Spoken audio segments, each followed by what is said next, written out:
Good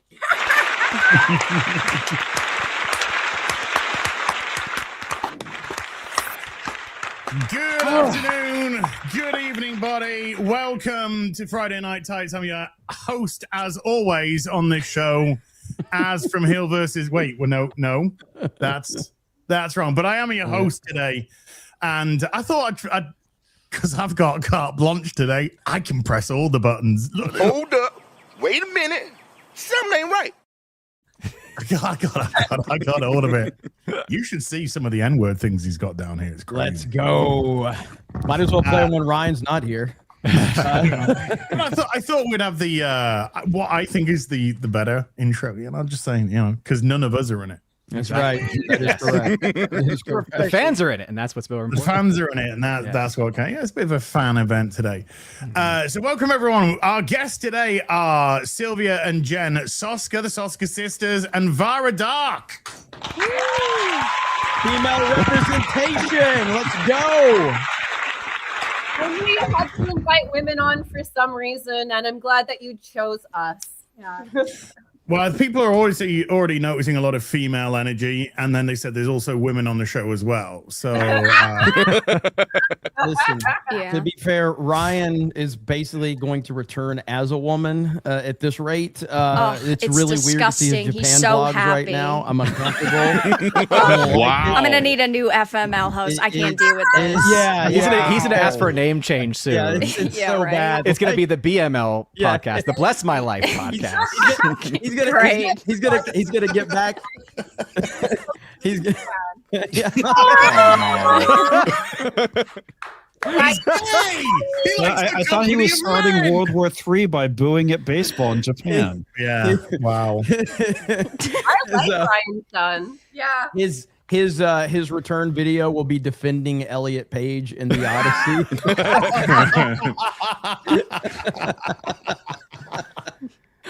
Who isn't? And also we got Steph producing the show today, so big shout out to Steph. Chef. It's like Gary never left. Now you need the hat, Steph. I'm just always thinking of food. Bit of a difficult thing for me. But yeah, but there's plenty to go through today. How much of Spider-Man or Spider Noir did people see? I've seen the whole first thing. two A episodes. little over halfway through. I've seen the first three. Yeah. So, Okay. I went to sleep yesterday. I see. All right. So good. There's so much going on. I've had to catch up on Dutton Ranch, which is really good, by the way. Yeah, It I is actually like really it so good. far. Ranch is really good. Yeah. All four I've heard good things episodes about are it. great. And then I saw Backrooms yesterday. Yeah. Nice. Saw Mixed bag. Obsession. Yeah. And unfortunately, I saw Mandalorian Grogu. I'm the only person, by the way, that's seen it. Like no one else has seen it. haven't. Apparently. Why did you No, do I that? haven't. Didn't you hear it from everybody else? It wasn't good. Just for What are perspective, you doing? so few people are seeing this movie. There isn't even right now a camera copy available online. Even a week Yeah. after. Oh, It's that's not how bad it available. is. I've looked, but no, there isn't. To be fair, you gotta give Disney credit. This is the way they battle piracy. Is they're like, if we just don't have anyone see the movie, Yes. they can't pirate it.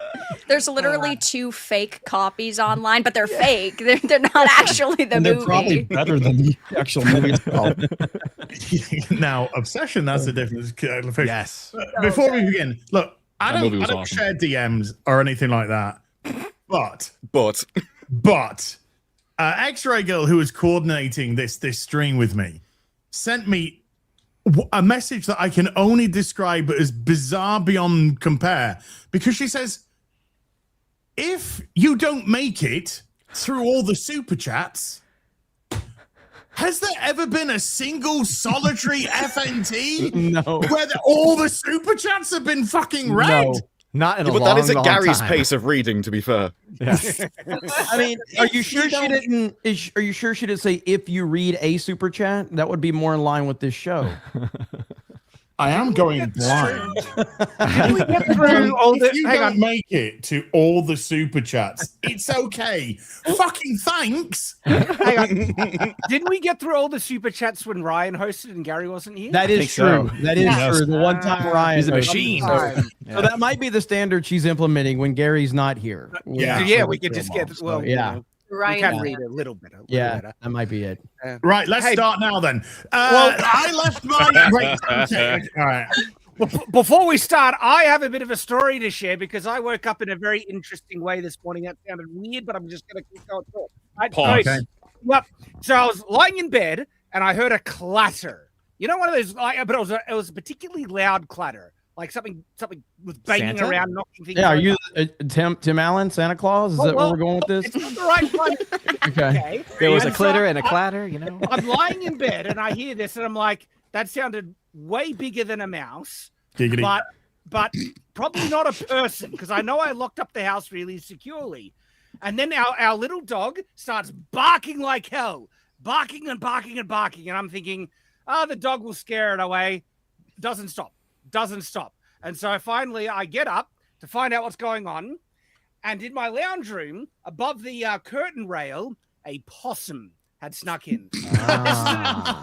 This is an Australian possum, a brush-tailed possum. Like, it's bigger than a cat, this thing. It's like this big possum, and my dog is just barking there at it. And my wife is up thinking, you need to deal with it because this thing is going to freak out little kids and everything. And so I had to try and wrangle a possum out of my house at 5 o'clock in the morning for FNT. And so I don't want to get close to this thing because I don't know if it is it. Yeah, exactly. There it is. One of those things, right there. Do you see how evil that is? Look at those. That was one of the cutest pictures I've ever seen in my life. And you're like, look at the evil little Don't fucker. get fooled by this. Look at those empty, You call that a soulless possum? eyes. Those are possums? Right there. Right, that is Way cuter than the possums. That's we have not in the actually- States. You're like, look at the evil game. That is a face that will rip your balls off and laugh. Okay, so you don't want to be fooled by these things, right? Yeah. This is the evil villain of the story. Are they known for testicle removal or something? At least kangaroos look genuinely evil. Well, I've got kangaroos on my property as well. And so I needed to figure out how to get this thing out of my house, right? And I don't want to get cut up or diseased by this piece of crap. And I was like, well, I do have a lot of swords, but that might be messy. No. So I was like, no, I decided against swords. I could have, though. I legitimately could have. Only because you didn't want the mess. This is Yeah, the I did definition want of blood. white privilege because move to America because we have to worry about illegal immigrants breaking into our house. Okay, so That's true. Look at that vicious thing. That thing is deadly right there. So, But also, this story started with he's the evil villain, and then the next sentence was, so I got a sword. But, So I've got some sword was too TNT. messy. So what I did get, I got a stack of plastic cups, and I'm in one side of the house, and I just start pegging them at this thing. I open the doors to What? the thing, so I'm pegging plastic Bro, cups. Peggy, it's Pegging bro, here. bro. What? Okay, This is taking a turn, man. wrong choice of word. In Australia, that word means throwing something. So at something. you Oh, peg man. them with your I sword? understand. That probably didn't sound Because that's what good. I just heard. Pegging sword. There we go. We muted need a him. Yeah, reword. we can mute him. This is great. This is fucking. This is awesome. This is why you're losing to There you go. emus. This is why fucking emus rule you. But I won because I all right, yeah, peg. He won the Poor pegging. choice of words. Poor choice of words. I did. You But pegged it. You got Doubles down. An immoral victory, we could say. Clocked a better term. I clocked it with a plastic cup, freaked it out, ran into the kitchen, and so then I went to the kitchen, shut the door to the lounge room, and now the door to the outside is open. It is free. It can go out any time, and it doesn't see it. It's running around the kitchen. This big massive possum not seeing the door, and I'm 'Cause you're trying to trying to wrangle peg it. it. Like, I don't, Because you're trying to think peg it, man. possums know how to read blueprints, mate. Okay.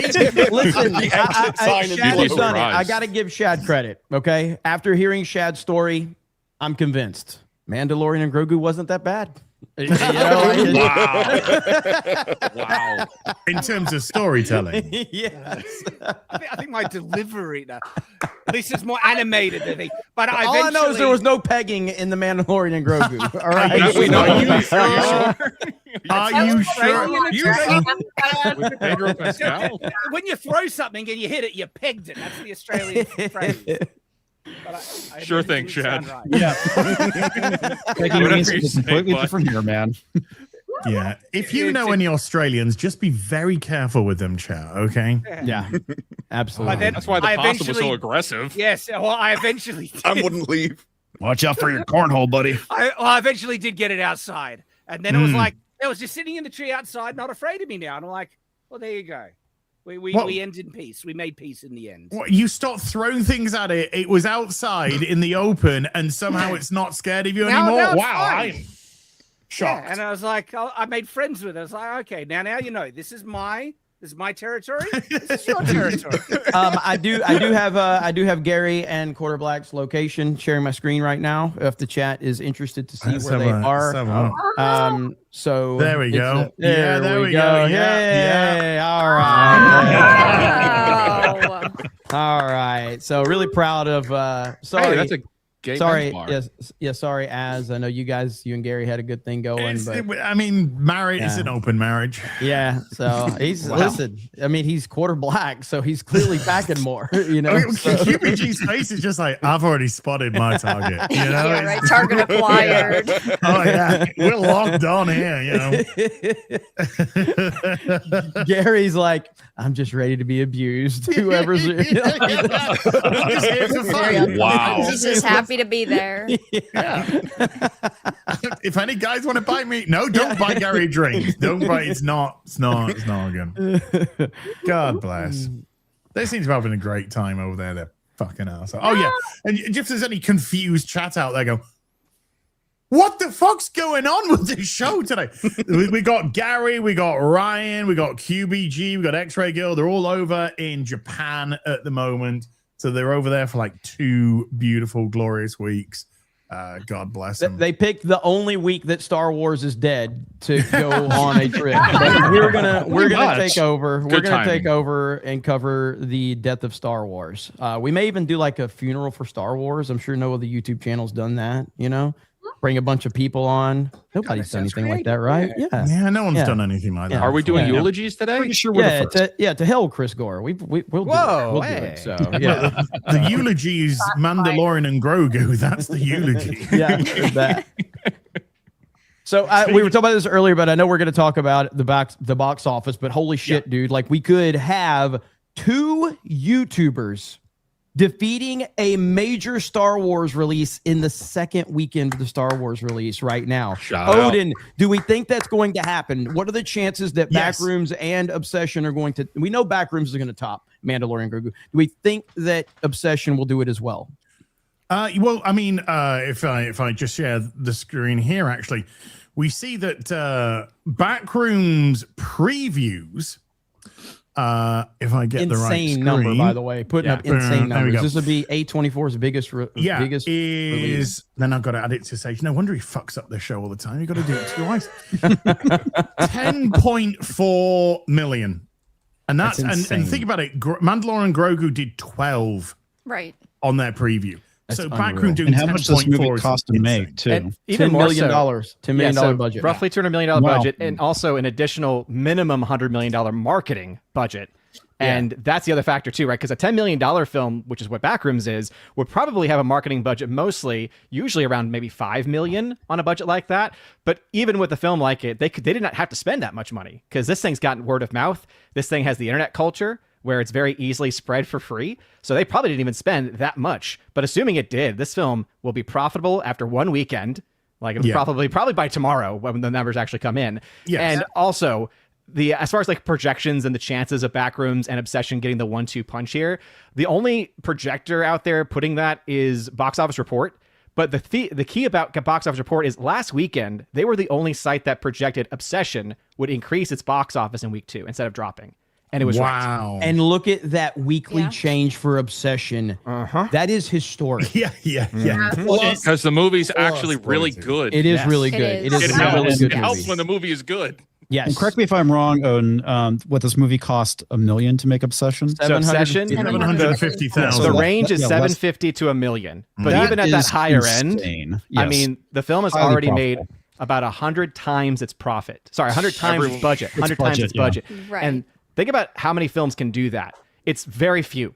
I think the only other one I can think of that did better than this one's currently doing is Blair Witch Project. Blair Witch, yeah. But this film could possibly even give that film a run for its money, or at the very least become the solid number 2 most profitable film of all time. Correct me if I'm wrong. I wasn't Napoleon Dynamite up there for like one of the best turnarounds ever. I feel like Napoleon Dynamite was very cheap to make, and it was, it was a huge hit. But I don't remember. Yeah, I don't remember that one either. I know.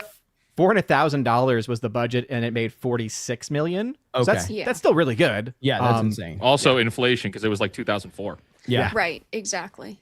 and then it had a huge, with like Blu-ray, DVD, VHS, whatever it was back then. So it did huge. So I think this right now is a true shift for the future of entertainment right now, because with Backrooms being basically a YouTuber's first directorial debut, and it's going to open up huge this weekend, and Obsession has done things that we haven't seen a film do in decades, with the word of mouth having a positive impact in week 2, week 3. I've seen both of them. Obsession is fantastic. I don't know how many people have seen Obsession here, but Obsession is really, believe the hype on Obsession. Backrooms, I didn't like Backrooms as much as I wanted to, but I do appreciate that the effort was there, and what it symbolizes is important. It's literally a YouTube video. Well, it's a 4chan thing that became a YouTube sensation that became a wide release. And I think that it's worth seeing. Maybe people that are deeper into the lore understand it more. I'm not. I've seen a couple of YouTube videos on it, so I don't understand the lore that much. But Backrooms didn't do as much for me as Obsession did. Obsession's fantastic. But I think they're both worth going out there and supporting for the greater good. I think what is so great about the situation is the difference in sort of word of mouth versus like in media coverage, where the mainstream media was heavily covering The Mandalorian and Grogu, and there are thousands of shill channels between X and YouTube and just social media in general for Star Wars. So you would think that paired with the marketing budget would skyrocket that film, especially when it's the first Disney Star Wars movie back in theaters in so many years. But these other 2 smaller films are doing so good right now.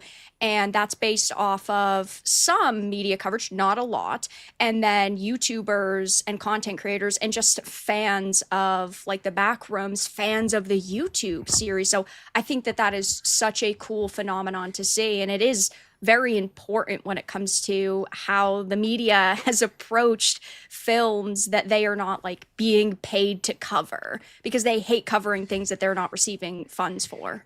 Yeah, this is something where Hollywood should be shaking in their boots a little bit, because we've had 3 really. We've had Markiplier, we've had Curry Barker with Obsession, and then we've had the guy who did Backrooms. So all these are 3 people who are relatively young, come from content creation as a background. All of these projects didn't cost nearly as much as something like Mandalorian and Grogu. And then we compare it to the marketing machine of Hollywood, which has failed for all of these major franchises.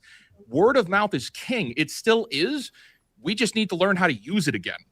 That's like, we have not we necessarily us, but like us, the buyers, have way more power than they want us to know we have. Mm-hmm. Yeah. And you also have the fact that you also have that Hollywood would probably have destroyed these movies in themselves, because if it had gone through the Hollywood system, they would have given them more budgets. They would have run them through everything. Their marketing budget would have been there. And before you know it, they would have lost money, because they would have done the same thing. So there is something to be said about hyper controlling your budget to a point where even if you have a moderate success, it's actually a massive success profit wise, so that you can then like roll that into your next movies and go from there.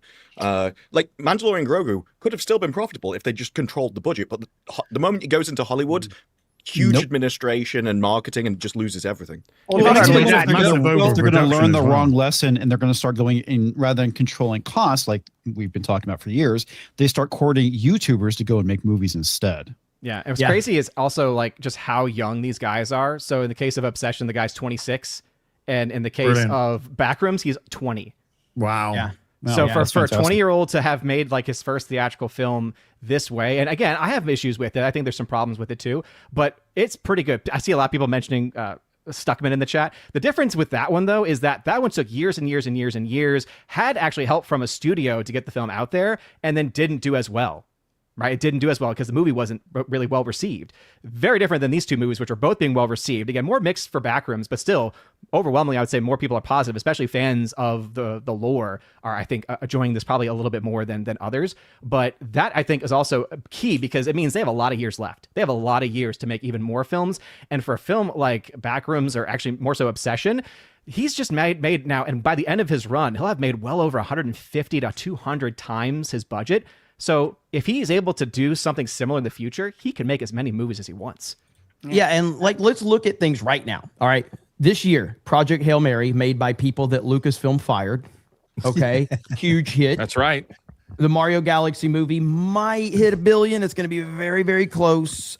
Michael is going to probably give it the same type of run. I think Michael will hit $1 billion. It's ahead of Japan.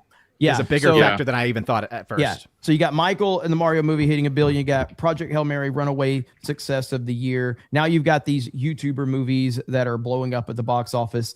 And I'm sharing my screen. With all of that, Disney has no one to blame but themselves. In a shocking turn of events, The Mandalorian Grogu becomes the first Star Wars live-action debut to lose the top spot at the U.S. box office in less than a week Wow, in history. surprise. Historic. It's going to lose today as well. It lost yesterday to Obsession. It's going to lose again today to Obsession as well. Yep. Absolutely. That's right. Another first for Star Wars. Yeah, exactly. And right here, if the Mandalorian The first to lose money, but lose some money.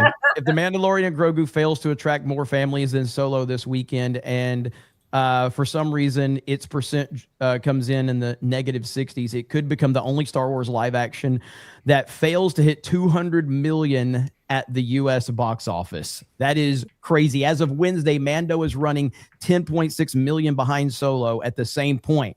Without looking at that, looking at the numbers that Mando is doing. By the way, Mando has not reported today. Yep. So far, which is really telling. To be fair, he could have went out for cigarettes. So. I think they're looking behind the sofa for cash. I think they're looking at throw thing, but it's on the same kind of trajectory as Solo, and Solo did a drop of 65% on its first week. So it's looking like Mando could very much do the same numbers, and if it does, it's not hitting 400 million. It's not going to be Solo didn't hit that either. It basically 393 for Solo. Yeah. I think this hits probably 300, 350 at this point.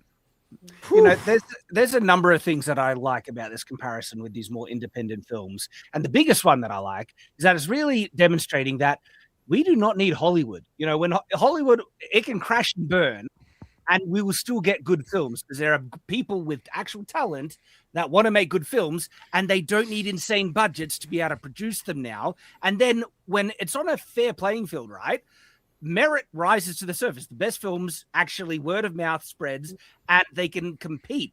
And on top of all that, what I also love about this is that this is these creators. I haven't seen these films, but it really sounds like these films are the genuine expression of these creators without any Hollywood kind of micromanaging boxes to be ticked or anything like that. It's just they're making a film, and also being outside of the Hollywood system, they're not locked into the guilds and working with all the people that are part of the unions and things like that. And it's like the Emperor's got no clothes. They're just really exposing that you do not need Hollywood to make good films at this point. So Hollywood can friggin' jump off a cliff. Or we look at it from the other side. It's Hollywood needs to out for so long.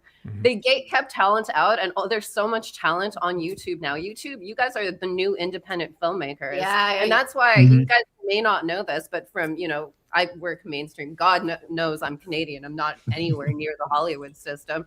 But they actually have a job at each studio to watch YouTube, to find the next one of you, like Lights Out. Oh my God. The dick hard around the industry. If you can make $1 million or an under $1 million horror movie that's profitable, that is the dream. That's something Jason Blum has been wanting to do for a long time. Yeah. And you can almost hear the fucking champagne popping from Vancouver. Jason's so happy.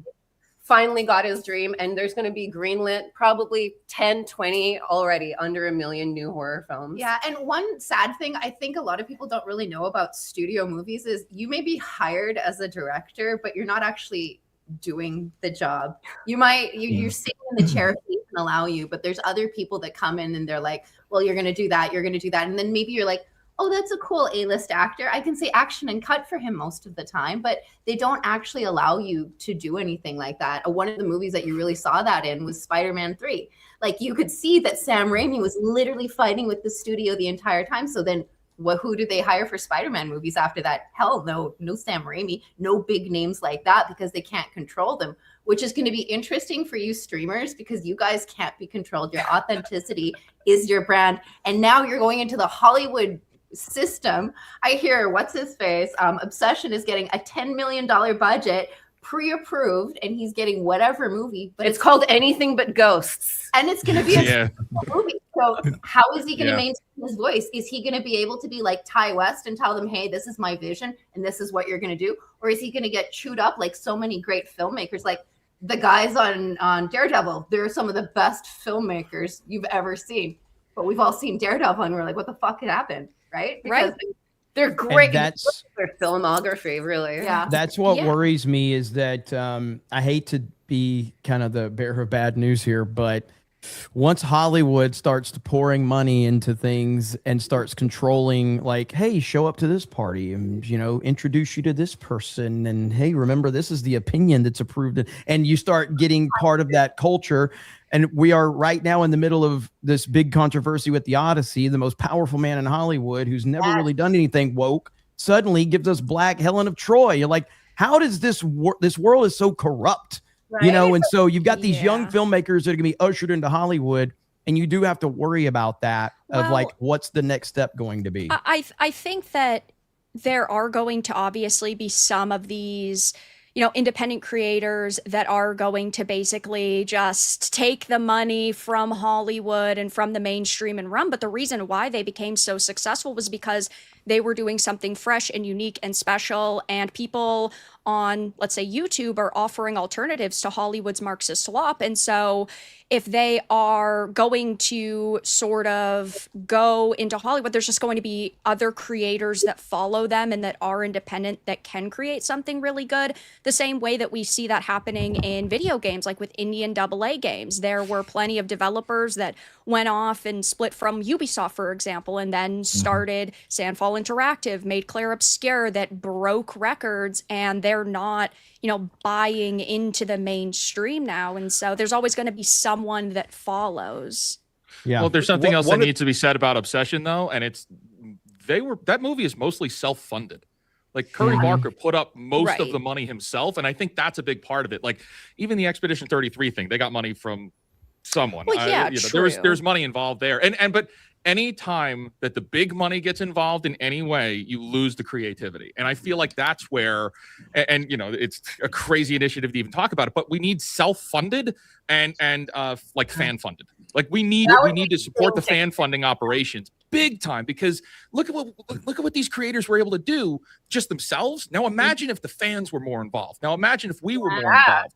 Like, and that would scare the crap out of Hollywood, because they're already scared. Fan-funded studio, that would be the scariest thing in Hollywood, because the fans would be like, wow, get going on your Batman movies. You can release them in 35. Markiplier put up $3 million on his own.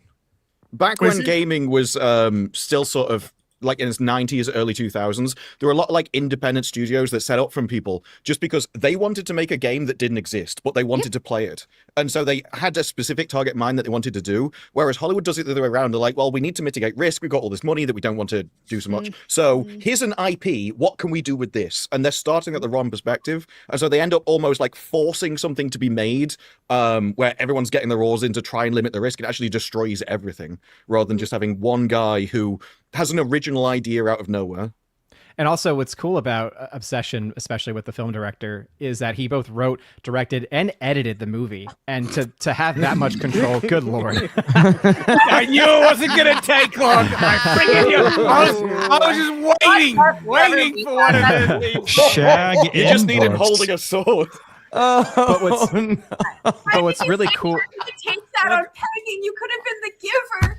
I walked into that and it's like, So- you know, For him to have Yikes. that much control, but then also like the person who did the score, it's the first time that he's done a score like that. There's a lot of like first time persons that were behind the project, and it seems like this is the kind of guy that will have loyalty. So if he's gonna make another film, he'll probably want full control so that he can direct, write, edit the movie, but then also bring some of those people back if he liked working with them behind the scenes, and that might be a way for him to insulate himself from those outside pressures of studio life. We hope, at least.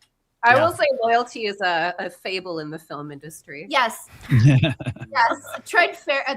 When people use the F word like friends and family, they're really trying to fuck you. Yes. Yeah. Absolutely. I don't know how to fuck yet. Is that how also, I Shad can is with the possums?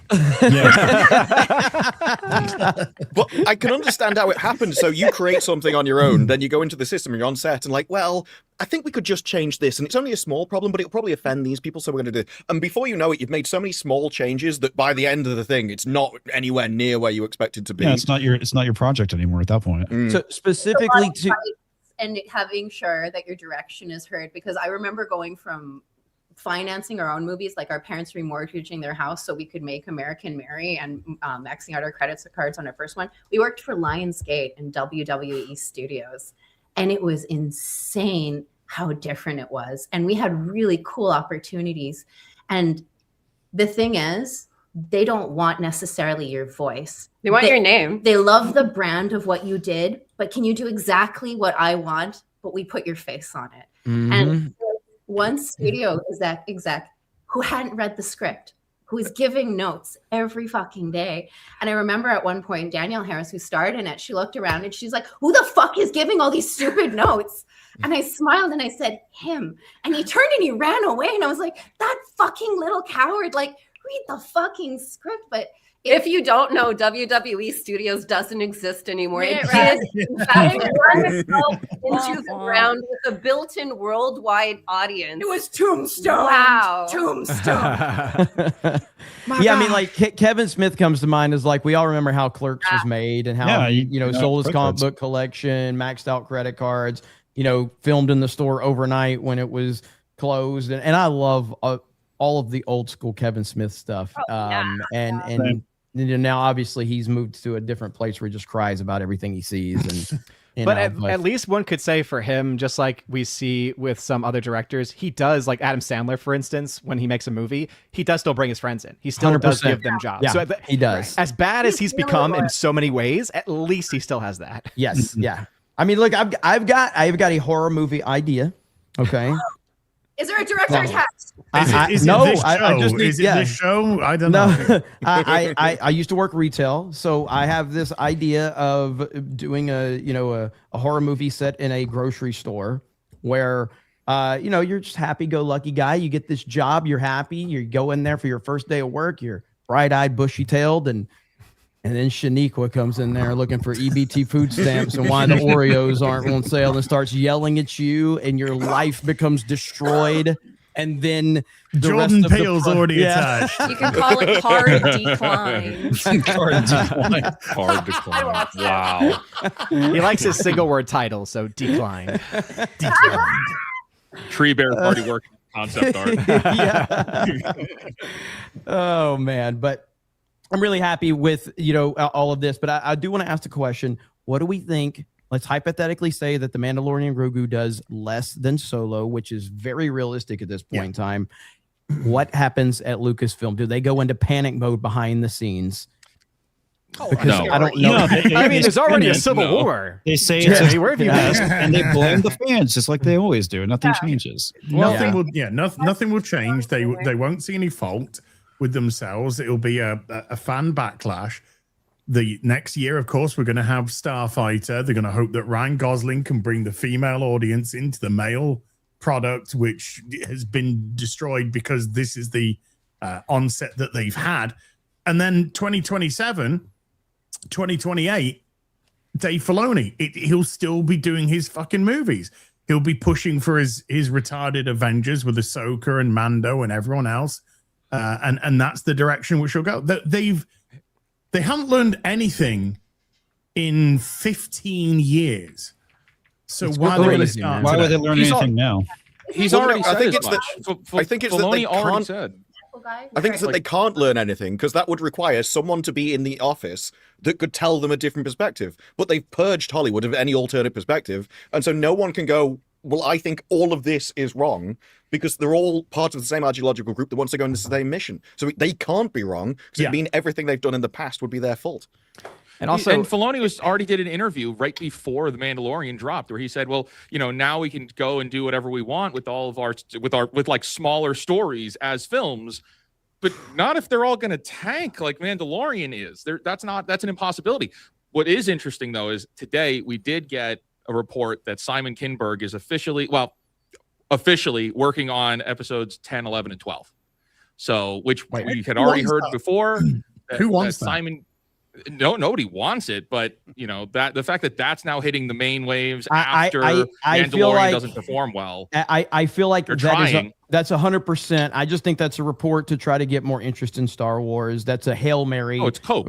Yeah, it's all that is like, hey guys, we got nothing left. Let's try to get Star Wars in the news cycle. Let's try to get excitement. Right, because all the articles can say, oh, by the way, go and see Mando and Grogu. Go see Mando and Grogu. Right, it's another marketing attempt. Yes, that is 100%. All that is that's a cope. Big time cope is what that is. And I'm not saying it's not happening, but the reason that's being reported right now in this moment with Mandalorian and Grogu getting destroyed by a couple of independent YouTubers, this is a desperation attempt to try to be like, oh, Star Wars is still relevant. There's things going on that it ain't going to work, unfortunately. I wonder if that's the same trilogy that was originally meant for Rian Johnson. To do the next Star Wars. I'm like, please, guy, come on. We have a pile of money, please. I mean, let's be fair. This guy's directorial debut was Dark Phoenix, so yikes! We got a 10 out of 10 here, guys. I think it's a 10 out of 10. It's going to be a banger, folks. It's going to be $1 billion Star Wars film, just like Mandalorian and Grogu. Having said that, if it's as bad as Dark Phoenix, it will be 100 times better than Mandalorian and Grogu still. So. Yeah, and this is a crazy idea. This is original idea from me, so just hear me out for a minute. Star Wars trilogy. What if we brought the guy that directed Looper in to do a Star Wars trilogy? What do you think about that? Like, what? No, you guys? What about the guys? No, it just might work, Jeremy. It just might work. Yeah, I mean, isn't that the guys from Game of Thrones? That would probably work. Yeah, The Knives Out trilogy going with them, shall we? Yeah, I would not bring the guys that were behind the Lego movie in. Fuck those guys. Those they can't make anything that's successful. Well, maybe we could bring them in for like a hot minute. And then fire them 75% of the way through. We could fire. Yeah. So this guy's actually a low-budget Ewok horror movie, please, where the Ewoks hunt the stormtroopers on Endor. Like that, you could do like it in Battlefront. Yeah, like in Battlefront. Yeah. It's one of the creepiest game modes ever. Yes. Go ahead, Go ahead, Vera. So this guy actually was a creative consultant on some of the best movies we ever gotten, like Rogue One and The Force Awakens, guys. Surely he knows what he's doing with Star Wars. Yeah, he's ATST. But guys, he did Rebels. Rebels, guys. Oh my gosh. I see another horror movie. It's just trying to work out the next Star Wars film for 90 minutes, and there you go. Stick that on the screen.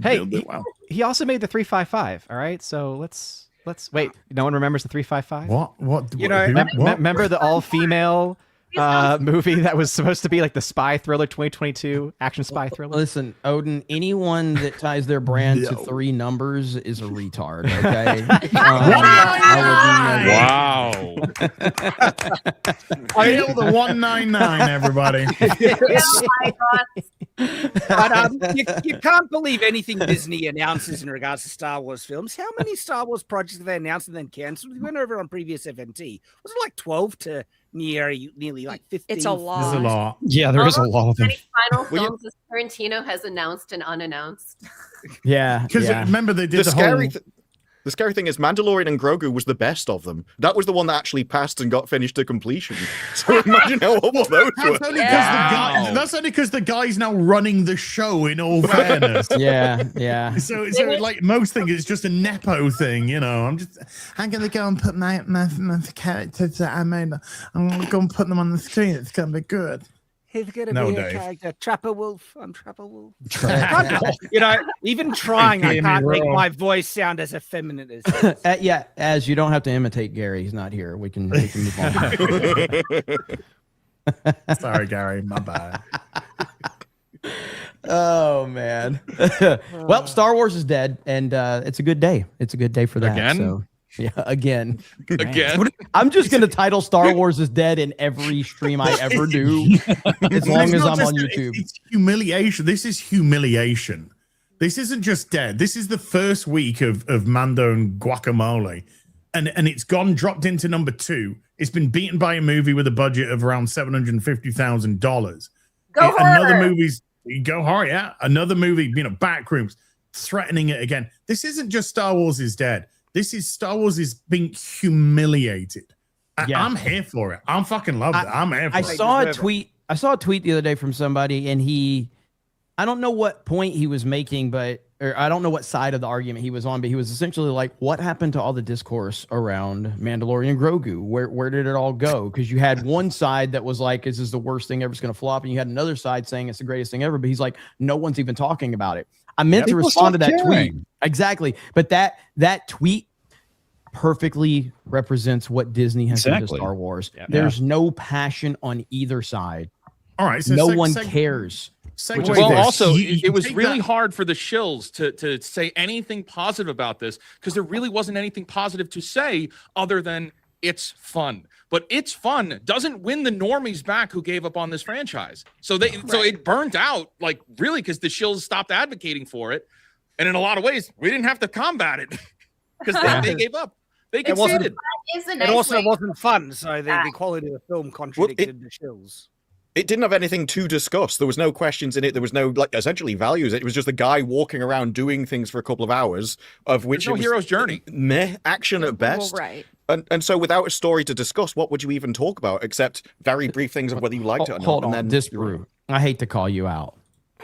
He lost his helmet. This was a that's crucial true. moment. For at least I was, 90 seconds. Yeah, I was completely on edge going, it's Pedro Pat. I had no idea. Oh, his contract required that.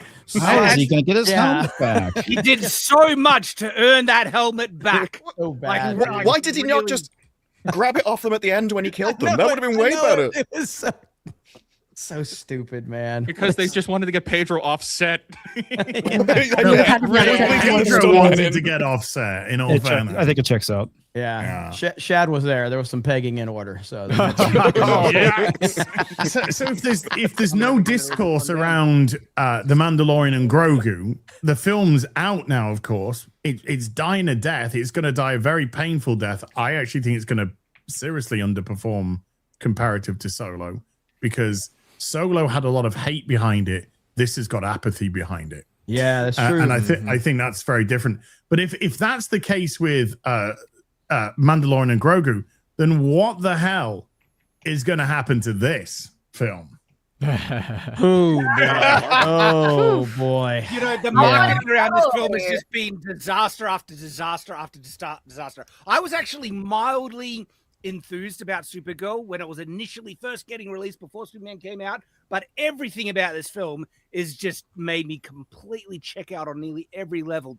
This is going to be a massive disaster on the horizon, and they get it. They deserve it. They deserve it. Like all the stupid comments that the actress has been making. She didn't learn from the first bad comment. She decides to make additional ones after it.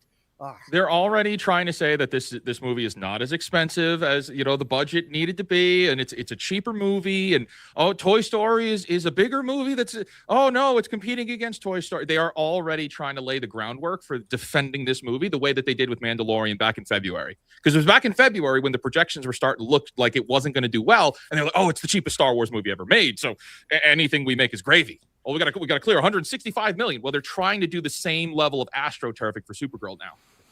But we know that's bollocks with Star Wars. We know that Mandalorian and Grogu, whatever they say the budget was for Mando and is going to be much higher. Now we know it's 300.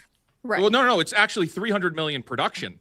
That movie, Mandalorian and Grogu, needs 600 to break even. 600. No, because then you got marketing on top of that. So So let me guess. They lied again about the budget. Oh, I'm shocked. Yeah, it was shout out to Valiant Renegade because he was the one that like pulled the like tax form out of California and pointed to the fact that that 165 number that was floating around, that was just the number that they could report for eligible funds. So in California, there's only certain things you spend that you can get the tax credit for, which was equal to about 165 million that they could get a tax credit for, which means, hey, that's a lot of other money that you can't get credit for that you clearly spent. So yeah, 300 million probably is about right. Yeah, again, like the way that the media and the way that Disney reports this is so half-assed because they are trying to hide as much information from people as possible, and then you never really know. Now, luckily, there are a lot of sources that do release these numbers, and then eventually we finally have the full picture, but they, oh man, they really, really try to drown out that conversation. Yeah, I mean, like the if you look, the reason I brought up all of the box office successes already this year is because it points to the idea that these Hollywood studios have no excuses. You know, because they can't paint to like, oh, well, COVID ruined the box office. No one's going to see movies. You don't have that anymore. Superhero movies and Star Wars movies have dominated for a long time. Now, when Supergirl ultimately flops, and Star Wars is flopping, you have absolutely no excuses and no one to blame but yourself. You did this. People still want to be entertained. People still are looking for that entertainment. You are not providing it, so people have found other places to go. And a lot of, independent YouTubers are taking full advantage. So I don't know just how bad Supergirl is going to be, but I can't see it being, especially after the Superman movie and how uninspired that was. I just can't really see this thing doing anything at this point in time. But that was a massive hit, man. What are you talking about? Oh yeah, Superman was huge hit. Man, yeah. You're just a DC hater. That's what you are. They've really tried to market this with the idea that, oh, it's just like a light-hearted summer superhero film. But the issue is that it's ultimately just another piece of feminist media, and the females that they've tried to make these types of shows and movies for are rejecting this content. Females like myself, for example, who have always loved comics and superheroes and all these characters, I don't want to go to the theater to see specifically a female superhero that's empowered because of her gender. I just want to see a cool hero on the screen. And so they're just wasting so much money on these types of movies like the Marvels, like this. And I don't see a way that this is going to do well, even with the social media backlash aside. How very Christian dad of you, Vera. I know. Very Christian dad. Feminist and a phobe. What can I say? Let's be very clear. Like the original audience of Supergirl was men. This is a character that was made for boys and men to appeal to them. And now feminists have co-opted and they're trying to make this a girl power fantasy film for, like make it a feminist wet dream nonsense. And that audience have never been into comic books. They don't show up when they do that. And so all they're doing has alienated the original audience of Supergirl, and they're not going to capture a new one. And it's just this like skin suit wearing imitation of what this property and franchise and character should be. And I look at it now with resent in what they're doing. And by the way, like all the comments from Millie Alcock and things like that have been about that, where it's like, what does she say? It's like, it's okay to be messy or something like that. It's about female empowerment and stuff like that. The audience, wasn't she saying that it was only Christian dads complaining about it now and things? Jeez. Yeah, we'll get into the article and jump in, guys, as you wanted to. The backlash surrounding Supergirl star Millie Alcock is heating up once again after a lengthy interview with Variety in which the actress doubled down on her previous criticism of fans, mocked critics she described as, quote, dad of four Christian, which I think kind of a compliment, really. But 5 movie tickets she doesn't want, 5 right there. Yeah. You've hit the nail on the head there. That's the hilarity of it. Yes. The hubris of not being able to 5 see potential movie tickets, and you want to mock them. That's a joke. Declared that, quote, if you're pissing off the right kind of people, if you're pissing the right kind of people off, you're doing okay. A quote that we've seen. They want their talking points back. That's Jesus Christ. If I was a movie theater owner, I would be like making public statements condemning this. Please stop. Yes. Yeah. Because it's not just 5 movie tickets that's denying. It's also 5 chances to go to the concessions booth and give them money Exactly. to get up, But Yeah, it they is can't do very that. mask off, because for all the things of they're attacking the fans or they hate the fans, this is just obviously doing it. It is, we are deliberately pissing you off in because we think it's a good thing to do, and it will attract another audience. And we've seen this quote almost verbatim from Doctor Who, where they did come out and say because it's Jinx woke. Monsoon. Well, yeah, that was if we scare off one person, we'll get 5 more for the representation. But it was the second companion that said woke is just being good. So if you're pissing off anyone else, you're just pissing off the right kind of people. Right. Jeez. Yeah, it's crazy. And also trying to get women back into the theater. Everything that's been made for women since Me Too has been such shit. It's been such crap, and it's been marketed like, oh, here's a thing to bring your sisters and your girlfriends and your mom to. And you go and you sit in the theater and you're like, what the fuck is this? Like for example, Jen and I watched It Ends With Us the other day, and what a piece of garbage. It felt like It's so sad. So many lives were ruined for something so mid. Oh, did something happen? Because I felt like something was going on behind the scenes that they didn't get the best movie out. I don't know. But It Ends With Us. If anyone wants to have a fun lull watch, is Baldoni is clearly the most feminist to ever crawl out of a woman's, whatever. He's supposed to be the wife beater. He Penis. doesn't even know how to hit her. Oh my gosh. At no point does he come off as intimidating or abusive at all. He's almost like crying about how he has to play this role. And it's laughable to think that him and What's Her Tits had anything going on. Blake Lively. That's it was insane. But also, like, Black Widow, I am the biggest Black Widow fan. I went there to go see it in the theater, and I'm like, what is this? What the fuck is this? And I feel like the 3 people who still love Supergirl that are going to go to the theater, that they're like, I love her so much, and they're going to be like, fuck, man. Well, the thing with like Black Widow and also this Supergirl movie is that they're feminist power fantasies. They're only there to, first of all, push males away because they view comics and, of course, video games and entertainment is, in general is like male dominated. So they want to piss off the men, and then they want to empower women. But really all they're doing is making a movie for nobody. And the problem with, Millie Alcock making statements like this is the same thing that happened with someone like Rachel Zegler. You're pushing away the customer base that you have.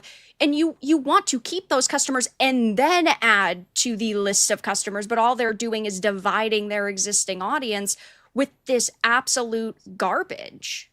Absolutely. I miss my 90s female power fantasies like Charlie's Angels. Yes. I wanted to be sexy, smart, kicking ass. And now it's like, if I have any beauty or any like sexual empowerment at all, which is what we were fucking fighting for years. Now it's like, nah, we can't be beautiful as well. Now we have to look as dressed down and mid as possible because there is no fantasy anymore about being beautiful and powerful. It's okay because Ozempic is out and it's okay to be sexy again. These all these like fat, I'm not gonna say fat apologists, but whatever the fat activists are busy getting money. It's not though, because this is like the opposite. So after Hail Mary, there was loads of articles about how Hope Core was the future. It's going to give people a positive vision, an aspirational vision. And then you've got this, where everything we've seen to the trailer is it's more like she's bitter, just bed rotting, doing nothing, depressed, miserable. Like, who wants to go and see a movie like that? Just stay home and look in the mirror, Yeah, life sucks. I'm very bothered by something. Okay. Ryan is being nice in Japan, and Az is not interrupting like he normally does. I'm just being the hostess with the mostess, Jeremy. That's Friday Night Tights. Jeremy, happy Pride. You hear that? Like Az was trying to talk, and then somebody said, Az was like, "Oh, sorry, sir. Don't mean to interrupt." Okay, Jeremy. We needed some soy energy around here. So. Not here Az to interrupt. Frank Wizard, you were going to say something, dude. Yeah. Thank you, Az. Yes.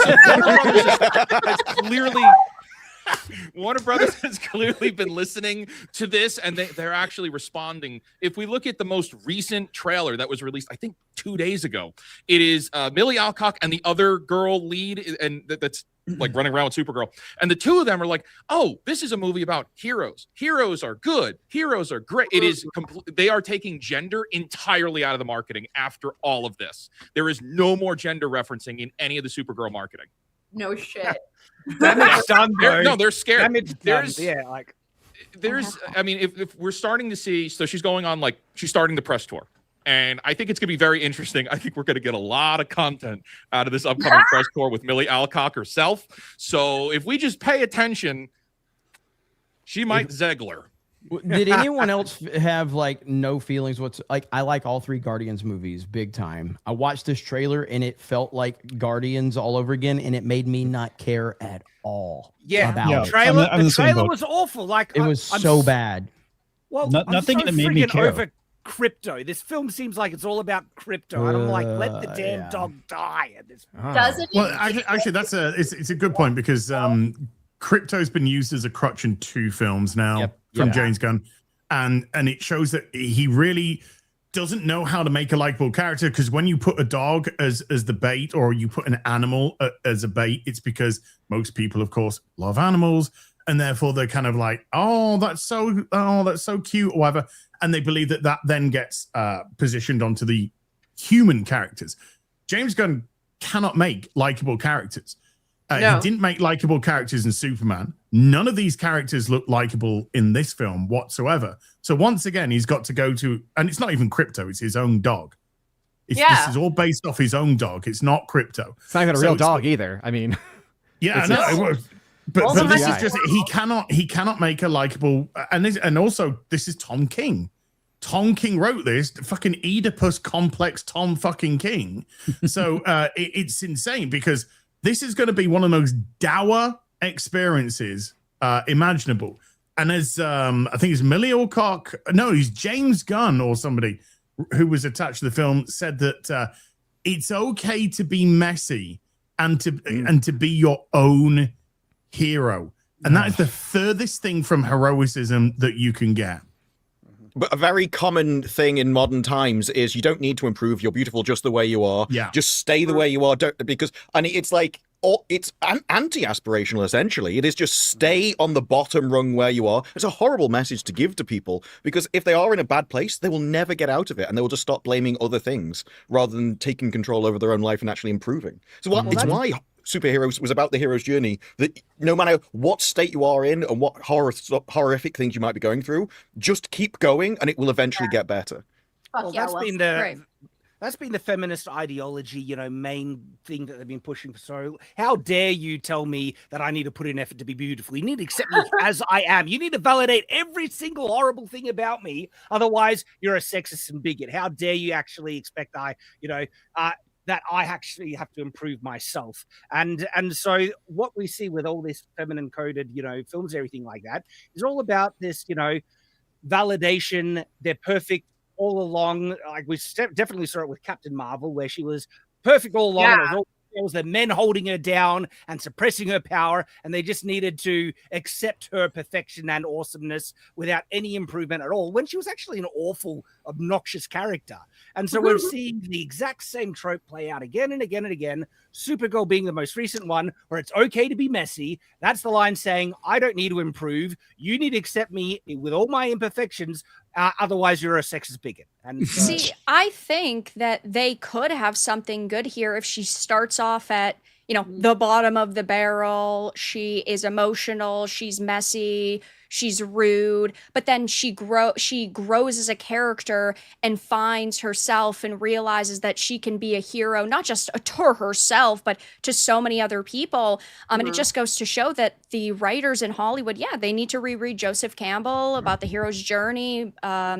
His book, Hero of a Thousand Faces, is one of his best works. And, you could have that hero's journey where she starts off as, being unlikable, but they haven't shown that in the marketing. They aren't making that a big talking point. And judging by the way that she is already acting in these interviews, I don't think that this character is going to grow within this movie. And that is such a big issue.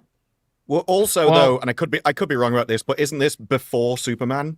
And so we already know that in Superman, she's still a drunken mess that goes round and. I thought Is that right? Is this before Superman? I thought it was. I think it's after. It has it comes back and scenes forth. before, right? It has scenes before, but then it also has scenes after. I think the primary movie takes place right after. Okay. Yeah, this is dealing with the coping of her, like, look, Krypton's been destroyed, and they were all conquerors in this universe, and she's coping with that with booze. So, And this yay, take all the kids. Yeah, great time. Sorry, Sil, we missed that. What did you say? Oh, I said this time she's going to get drunk with the dog instead of leaving the dog. Yes. Yeah. The movie. Yep. This movie's DOA. When is it coming out? When is the release date for this? June 26th, is it? Around there? 3-4 weeks. And then it's because there's so much competition right now with everything coming out. So I don't see where this is going to have a lot of breathing room. I don't have the schedule right in front of me. I know there's a lot coming out in June and July. So I don't think there's a they're lot gonna coming have, out around this. They're not going to have much. Supergirl, just a quick outlook. On June 26th is Supergirl and Jackass. June 19th is Toy Story 5. And then at the beginning of June, you have Masters of the Universe, Scary Movie, and Disclosure Day. So those are the Toy biggest movies in June. Toy Story is after. Toy Story is the week before. Toy Story is going to take so much from this. Yeah. Toy Story 5 is going to be freaking massive.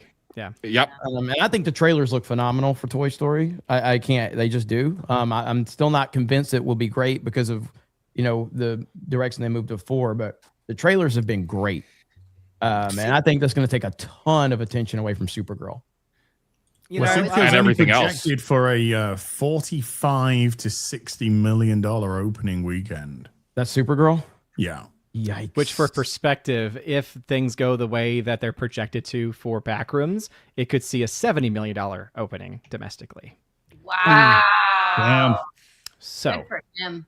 Yeah. Do you know what Toy Story 5 is eyeing for just the U.S. Huge. opening? It's like 150 to 165. Yep, Yeah, 65. 150 to 165. Yeah. Oh yeah. For the opening. Massive opening weekend. It'll be the biggest. It'll be the biggest opening I think ever for the franchise, and it'll be the biggest opening of the year as well. I think. So even if Toy Story 5 had like a 60% drop off, which it most likely will not It'd still have, be doing better than Supergirl. exactly. Honestly, seriously, we may be in a situation where where Supergirl opens to number 2 and to loses. Toy Story. Yes. Holy Good. shit. good. That is awesome. It'll probably win the Crazy. Thursday probably potentially win the Friday, but it might not win the weekend. It'll win the Thursday, most likely, only because it's going to be it's like kids heavy, obviously, and they're not seeing those late night shows opening night, right? So that's where Supergirl might get a little bit of an edge. But if it even loses there, that to me will be an early sign of just how bad things are going to be for that movie. Yeah, the only thing for Toy Story is that if it is crap, that second weekend could take a hit. Not a huge hit, but it will take somewhat of a hit. It just really depends on how good the word of mouth is coming off that opening weekend, that huge opening weekend. So anyway, let's continue with the cock of all. Much of the controversy. Oh, we're not. No, guys, Gary's not here. Sorry. No, we were talking about Millie Alcock. Not Gary is the cock of all right now. Shout out to him and Quarterback. Go ahead, Adam. I hate it when you interrupt me. So distracted. Paying you back, motherfucker. The tables have turned. How the turntables have turned. Much of the controversy stems from Alcock revisiting backlash tied to HBO's House of the Dragon fandom. In the interview, Variety framed criticism surrounding the series as part of a, quote, toxic subset of fandom, writing, despite the show's success as the first season rolled out, something shitty happened on the internet. Only Variety could do that. A toxic subset of the House of Dragon fandom pitted the young actors who became immediate fan favorites against their adult counterparts. These viral ugly sentiments expressed on Reddit, YouTube, and social media broke my heart. God, dude. Alcock said of the controversy. try and act more of a victim. I barely saw any of that online. Most of the stuff I saw about House of the Dragon and her role in it was universally positive. They loved the young actresses. If anything, there was more negativity about the older actresses not matching up or meeting the quality and performance of the younger ones. So I agree. I agree. I didn't even watch House of the Dragon, but I saw nothing but general praise for her. What I'm saying, though, but it's just a reaction, though. It's like I saw nobody. Everyone was just praising her for the most part. People were upset that the younger actors were only in half the first season. They wanted a full season because those actresses did so good. Yeah. So like this feels like cherry picking and then inflating it way beyond the realm of what it really was. So she can pretend to be, I don't know, get sympathy points, be a victim or something like that. Because this does not seem like it's reflecting the reality I saw online at all. That's my subjective, view, I guess. Maybe she only focuses on the negative, but this doesn't seem correct. It could have been a few negative comments on a platform no one's ever heard of. So, I mean, that's what seems like it always ends up being. I never saw the show. I never saw anything negative about those actors. Like we've already stressed. Neither have I. Yeah, there was a lot, not just a lot of praise for them, but there was actually a tinge of sadness because of the aging of some of the characters and them moving out. So I don't know if they hyper focus on this or they're told to focus on this sort of element. It doesn't help that people like Variety, we've got Mark fucking Gay Boy on the red carpet trying to elicit what they would call toxic phrases from these actors all the time.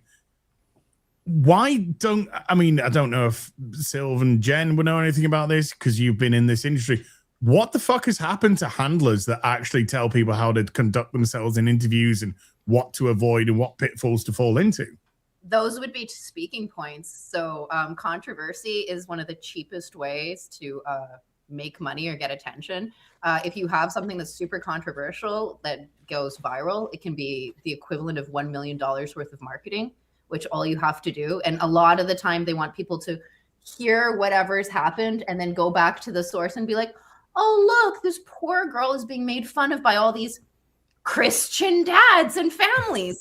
Oh, well, we better rally to the theater. And, if the movie falls back, we already have the reason it didn't work out. So we don't have to worry. Supergirl, #1 movie with Muslims in the in America. I don't know if that was ever going to happen, but they do love dogs, right? No, totally. Yeah. It is a flaw in the entire It is a flaw in the entire thinking of earned media as a marketing strategy, though, because you're pissing off these people so that other people that never would have heard about it find out about it and go. But that group of people has to actually exist and care about your product in the first place. And so unless there is a secret audience out there that never watched it, but the moment they found out a girl's in trouble are going to watch House of the Dragon, all you're doing is essentially slandering the name and other people for no reason and putting them off. Whenever they do these targets, they should always ask, how is this going to get people to watch my movie? Because it does come across more as sort of them getting out their own feelings of, these people piss me off and I want them to know it kind of thing. It's more like a cathartic release for them rather than a sales tactic. 100%. Think about where are the sales coming from. So a lot of these like super billionaires that love this ideology, they're the ones financing things. So it doesn't matter if they don't get the fan base, as long as they keep going and integrating this kind of language and this kind of creative. However, there is a pushback from the fans that is heard. I won't say which show it was, but we're working with the studio, and it was something that you guys gave a lot of pushback because they ruined the IP completely. And I was in a meeting and they were talking about it, and they're like, we can't do this anymore. Did you hear what happened to this beloved book series that we adapted? People hate it. People hate it so much they're making fun of it. We have to cancel it. And they're like, I think we made it too feminist. I think we overdid what we were supposed to do with that. And it's interesting because until they hear that message from you guys, and you'd be surprised how much things like Friday Night Tights and The Fellowship actually affects people, because one of the directors we were even talking about today, I know as a fact that they go online and they're always checking to see if people are talking about them and what shows are streaming about them. So it does get in. Comics Division guessed it. Comics Division guessed it. No, it's in the private chat. I know. Beloved property that already In all fairness, you're not very subtle here. I'm just want to say. What I'm getting from this power, right? But what I'm getting from this is what you're saying is that the Acolyte really was canceled because of us. And we can take over. Yes. He just called me up and he said, "Damn those Friday night titers," and I was like, "I don't know." Behold our power. Yeah. Well, let's carry on. As former Superman actor Henry Cavill once said, it is a fan's right to have whatever opinion they want to have, and people are going to be upset, especially when you're talking about books or games, because you're never going to get you're never going to be the exact person who they had in their heads or who they played on The Witcher 3, for example. I don't necessarily consider that toxic. I consider that passionate. So we it's interesting that because we had so many sort of words which have been changed out with Hollywood. Masculinity is now toxic masculinity because they don't want that. So this word toxic's been introduced instead of criticism. When you criticize, it's suddenly toxic. And again, passion has been changed to toxic. They focus so much on that singular word of toxic that they don't. I think they've completely and utterly lost all connection that they have to who they should be marketing to as terms their audience. Agreed completely. I mean, they hate the audience. That's really what it comes down to. They hate them. They hate the people that they can't control. This is why, like, you go back to the Disney Star Wars approach was, we hate George Lucas Star Wars fans. We want to usher the new Star Wars fan in, the Star Wars fan that'll eat up anything that we will give them, because we don't want those prequel fans that hated on George Lucas, or those Star Wars fans that hated on George Lucas during the prequels. We don't want those guys. They're going to be too toxic. That's called passion, by the way. It's not called toxicity. So it kind of applies to exactly what you're saying right there. Well, they don't want fans anymore. They just want people that consume product. That's the reality of the situation. You're just supposed to consume. You're not supposed to ask questions. Yes. Yeah. They don't want legacy fans at all. They used to chase after what fans want, and now they just tell fans what they want. And that's where things got so fucked up, because fans' tastes, we're not all lemmings. We're not just like, oh, it's on a blinking box, I better stare at it. You know, we have preferences, and every time we disagree, we're labeled toxic. And a disagreement isn't toxic. The incapability of growth is toxic. It's like inconceivable. They keep using that word. I don't think they know what it means. It's because they ultimately just want as much control as possible. But even if they can't get the message to more people, they're just going to ruin everything that we have always loved. Yep. And they're doing a good job of that. Yeah, I think they use the word toxic consistently because it's projection. Yeah, it's a good buzzword too. It's a good buzzword. It's a good buzzword, but I think it definitely describes the people who are involved with these franchises. I mean, I recall a few years back, with the end of Mandalorian season 2, the return of Luke Skywalker there, and that was seen as like a monumental shift, as a positive shift for Disney. And Star Wars Theory, the biggest independent Star Wars channel on YouTube, he shed some tears after watching that. And then what does Pablo Hidalgo do? Says you shouldn't show your emotions. Emotions are not for sharing. Yeah, emotions. It's just like, that isn't that the whole point of what you're doing and producing? So even when the person who was probably their biggest ally in terms of bringing as many Star Wars fans together as possible, show some emotion, positive emotion. Pablo Hidalgo shits on him, probably because the emotion was centered around Luke Skywalker and the emotion wasn't centered around the other characters which had been created by Disney. So yeah, I think the toxicity resides very much in the hierarchy of these companies. It's the same song and dance, different studio, same song and dance though. It's the same exact mindset. They all have this mindset. It's why I said earlier with the YouTubers and all of that, like once you get into that Hollywood world, it's gonna chew you up. You know, they're gonna throw a ton of money at you. You're gonna hang out at the parties, and you know, and if you don't line up with the narrative, then you know, we see the people that have been kind of cast out from that equation right now. And so That's what I worry about more than anything with some of these newer creators is that. But yeah, DC, Warner Brothers, Disney, Lucasfilm, it's all the same song and dance. Olcock doubles down on earlier comments about fans. As was waiting to say that. The Variety interview also revisited comments Olcock made earlier this year to Vanity Fair, where she complained. Just fucking slap her. Just slap him across the face with a wet fish. Complained about reactions from fans while discussing superhero and fantasy fandoms. You can tell they're not part of it. You can tell they're not fans. Because this is what this is fucking in time immemorial that fans do this. All the time, Olcock said, simply existing as a woman in that space is something that people comment on. We have become very comfortable having this weird ownership of women's bodies. Oh, fuck off. Nobody cares. This was such a retarded comment on it was so bad. Yeah. It was really bad.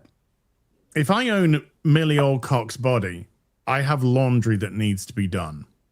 And sandwiches that need to be fixed. Exactly. Sandwiches need to be made. Laundry needs to be done. Cleaning needs to be done. Exactly. Yep. So if I own this body, then I'm putting it to work. Yep. At minimum wage. The bullcrap about it was that completely double standard and not acknowledging the fact that fans comment on the castings of all characters, male or female, and oftentimes more critical of the male characters for not having the right physique or look as them. But then she wants to ignore all that and try and pretend that, it's a purely, sexist thing, that it's, and then it's ownership over women's bodies. It's like, no, get over yourself. Well, the thing about it is that they always miss all the times we criticize Henry Cavill for Superman for not smiling and actually acting like Superman because of the writing. There's all these other characters that they seem to overpass and ignore that we've gone to criticize. But when it goes to women, they zone right in on it, saying, oh, well, you're just a bunch of sexist, blah, blah, blah. You never do this to men. And we're like, yeah, actually, we do it all the time. Yep. But when movies, every superhero male has to not drink water for like a week and take his fucking shirt off. Yeah. Could you imagine if there was that gratuitous shot in every female superhero movie where it's like, hey, make sure your titties are looking super great today, because this is the topless day. Yeah. Just so you know, you're just getting into the superhero costume. Don't worry, your hair is going to be covering most of it. You can't drink water for a week. We have medics here in case you pass out. I think Chris Evans almost passed out when he shot the thing in Captain America. Yeah. Go back to the titty conversation. Yeah. Go back to the titty conversation. We call those the good old days. I mean, that literally happened in Zorro. What you're saying is absolutely true, because Millie Olcock's comment came out at the same time when a female actress complained because the director asked her to suck in her tummy a little bit, right? Oh yeah, I remember that.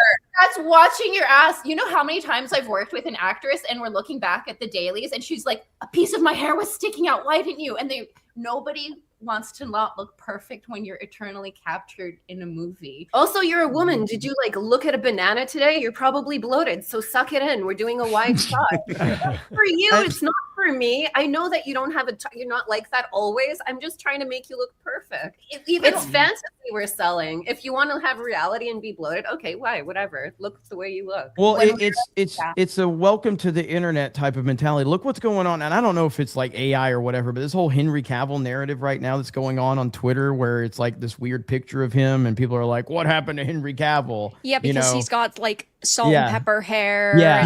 He looks maybe like a little like bloated or something like that. But they're like, oh my gosh, why would you cast him in Highlander? I don't know, because he's a great actor and he does look the part. You just have one shot that was taken by somebody standing on the side of a street. Of course, when it's like 2 feet from his face, you're going really to see all these little details. Yeah, I'm like, this dude's getting roasted. Jason Momoa too. Yeah, I'm like, this dude's getting roasted well, what the fuck are they gonna do to me? Like, look Yeah, you're cooked. I got nothing, man. Well, that was actually a tactic of like women's magazines in the 90s. They would have all of these articles critiquing famous, like attractive women in the street, and then next page would be makeup. With the idea of if they look awful, imagine what you do. You really need to buy our products in this magazine. Yeah. Is that where he's supposed to look unattractive in that photo? Right. Yeah. It's got his like face screwed up and Ooh, stuff. hideous. I know. I wish I could look that ugly every day. I really do. Fucking hell. Oh yeah, there it is. There's another one where he's not turning hideous. Oh no. What an absolute hag. He doesn't look anything like that character right now. I hate Twitter so much, man. It'll take a picture from like a celebrity like back in like 30 years ago, and then they show him today, and they're like, "What happened to so and so?" Like, well, somebody did that with Tom Welling. Yeah, they showed a picture of Tom Welling from the first season of Smallville. Yeah. And then they showed a picture of what he looks like today. And Oh they my went, gosh, a "What person happened?" ages? Yeah. What happened to Holy- Tom Welling? And then somebody was just like, he grew old. There's 25 years between these pictures. I think they did it to Tom Hardy as well. They did a picture of Tom Hardy. I can actually kind of get that because I get in that headspace sometimes where I'm thinking, oh, the 90s, they were yesterday. And then you realize, oh, no, they were not yesterday. The problem I think is you're giving a lot of credit there to those people there. That might be true, yes. Yeah. Oh, boy. It's no good faith in their exactly. posts. There's no point It's at all. engagement bait. They know it's engagement bait because then they'll have people rushing to the defense of these people. You know, Tom Welling looks great nowadays still. Shout out to Elon Musk for unfollowing Ian Miles Chong, by the way. Yeah. That was so funny. He was coping on his timeline about it. Like Ian Miles Chongus was like whining about Elon unfollowing. It's like, what the hell, dude? This is so Is he going to funny. dox and swat Elon now? Yeah, I know. Probably. Probably, yeah. When discussing the backlash to those remarks, Alcock complained that people interpreted her comments as criticism directed primarily at men. I didn't even say men. I said people, she insisted. Did she? Let's just go up to the quote. Having weird ownership of women's bodies. Mm-hmm. She says people there, but that's not in relation to this. She says women's bodies. So yes, you didn't say men, but you did say women's. I was like, you're proving my point. You're proving my point, said the person. I didn't realize what she'd actually said. But the most controversial portion of the interview came later when she openly mocked the types of social media accounts criticizing her. In one of the interview's most eyebrow-raising moments, Alcock mocked the kinds of people she sees criticizing her online. Quote, I guess women know that this is just how it's always been, unfortunately, she said once more, drawing a gendered line in the sand. She then dismissed many critics as anonymous internet users before signaling out Christian fathers specifically. Quote, and it's from a lot of people that whose profiles have no photo, who are burner accounts. She knows all this, by the way. She's got contacts. Or someone's name and then dad of four Christian, which is hilarious to me. Yikes. Dude, Dude, this is such a bad look for her. This is terrible. And during a time when they need as many people to show up as possible, and like this is supposed to be a very big movie for them, and this is what they're banking on for the summer, coming out and saying that, well, first of all, proves that she is paying attention to the social media discussions. She's sitting on her phone. She's looking at these threads. And second of all, then she openly comments on it and really just, again, makes herself look so much worse than she already did. Like, you don't have to comment on everything you see online. The internet is filled with a bunch of trolls, with people that are always going to try to, push your buttons. And when she comes out and makes statements like this, all she's doing is making it so that it's harder to sell tickets. Yeah, basically dousing a lot of gasoline on a small little fire, just making it bigger. And you can I think that she was trying to say that there's mean people saying mean things to her. And then when she clicks on their profile, it says that they're Christian. So she's like, haha, that's not very Christ-like. But the way she's saying it is like there's a Christian dad of 4 being like, you're another Supergirl post. Let's tweet something mean to Millie Allicock, you know? Like it's a type of profile of person.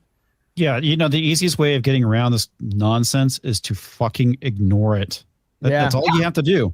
It will go away on its own if you don't fucking throw gasoline on the fire. That's 100%. The Streisand effect, right? Exactly. Yeah. On it just gets so much worse. And I know nobody watched the Miss Marvel show, but I do remember that young girl saying something along the lines of like, "I'm sorry if you don't like the show, but I really had a good time making it." Yeah, she handled like a pro. And more actors and actresses need to handle things the way this young woman did. Yeah, she's just a fan too. Yeah, she's also a fan, which is really cool. Yes. Yeah, absolutely. Madam Web. Those ladies did such a fantastic job with like a pile of shit. And you had to go market the movie, but you had to still market the movie so you could get a job again afterwards. And it was like a master class talking You're gonna about see it twice. You are gonna see it twice. That was a good video. It's like there's no dirt on those girls. They did a great job. It's like Amelia Clark had said yesterday that, she was in Star Wars, Terminator, Marvel, these projects failed, but she said, were the frosty receptions disappointing? Yeah, like she entered into existing franchises and sometimes things don't work out, but she said when they don't work out, it's not personal, which is a great response because so many of these actors and actresses take it personally. Yes. Well, this comment in itself is egotistical. It's like, well, people are commenting on me in a movie. Yeah, that's their right, because when you're being recorded, your body does become a product. That is what you're selling. And so, of course, people are going to judge a product. But by essentially, because even here, there's no photo, there's burner accounts. She's essentially calling them cowards. No one dares to criticize Supergirl publicly on the internet. Christian dads of 4, they don't give a fuck. Burn it all down. I'm a Christian dad of 4, bitch. What are you gonna say about that? If Millie Alcock wants to experience true sexism, just go to a Ren Fair in Wisconsin. Okay. Wow. Shots fired. Dude, I don't get it. Doobie doo. How was your weekend? It's great, thank you. Yeah. Then came the line that is now rapidly spreading online.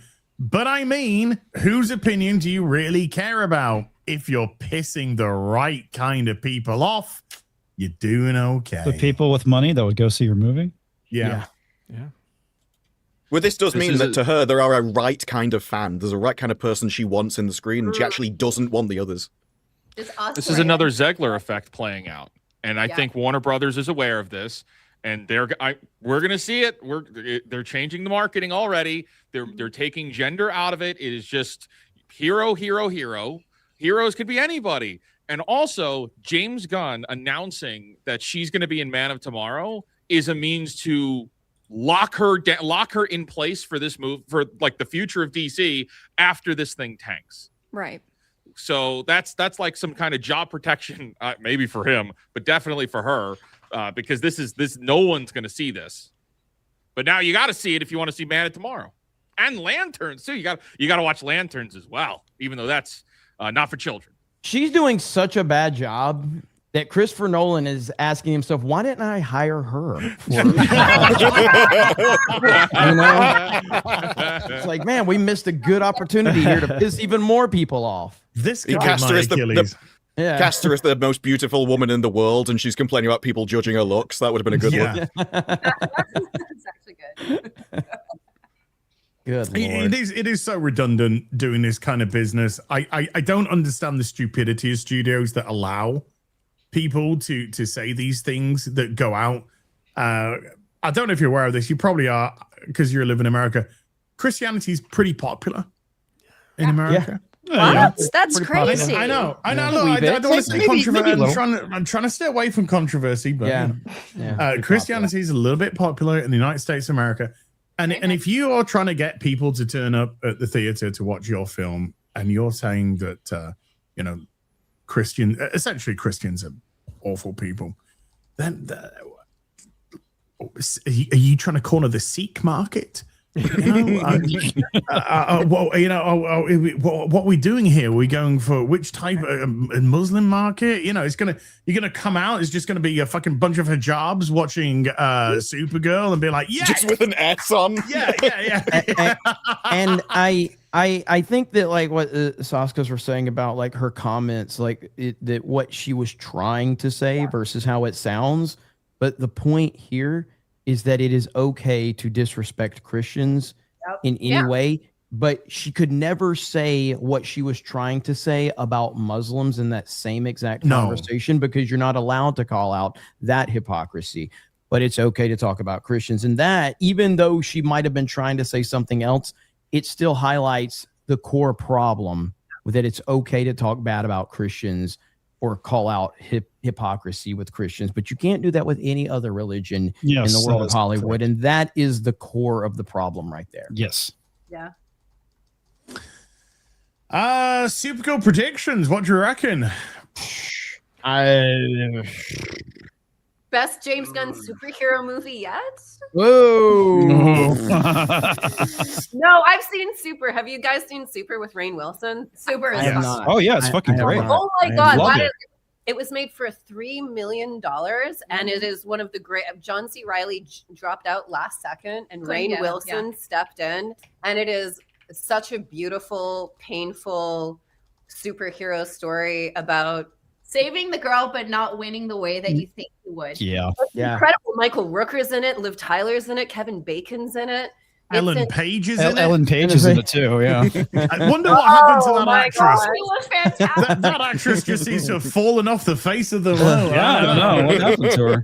And she has such a great role in that movie, and just meets this abysmal end, and it's so fucking well done. Hey, Az, do you still have that article pulled up, the Supergirl article? I can bring it right up. If you share, right I got to do something for the website real quick. Okay. So if you scroll to the top of that article, if you scroll to the top, and if you all the way to, and then it says add us as a preferred source. If anybody in the audience would like to do that, if you go to geeksandgamers.com, that will help us. You click on that, and that'll help with the algorithm, and it'll boost it more for your algorithm, and then it'll make us higher ranked on Google. Marvin, Alex, and Jonas, and everybody's doing an awesome job on geeksandgamers.com. So big shout out to them. They've been pumping out articles like crazy. So big shout out to the team, and I really appreciate them. So anyway, I just wanted to mention that really quick. Every Sunday box office article from me. From Odin, that's right. Yeah. And so we got a great group over there on geeksandgamers.com. So really proud of them. This will be a fun weekend for sure. Yep.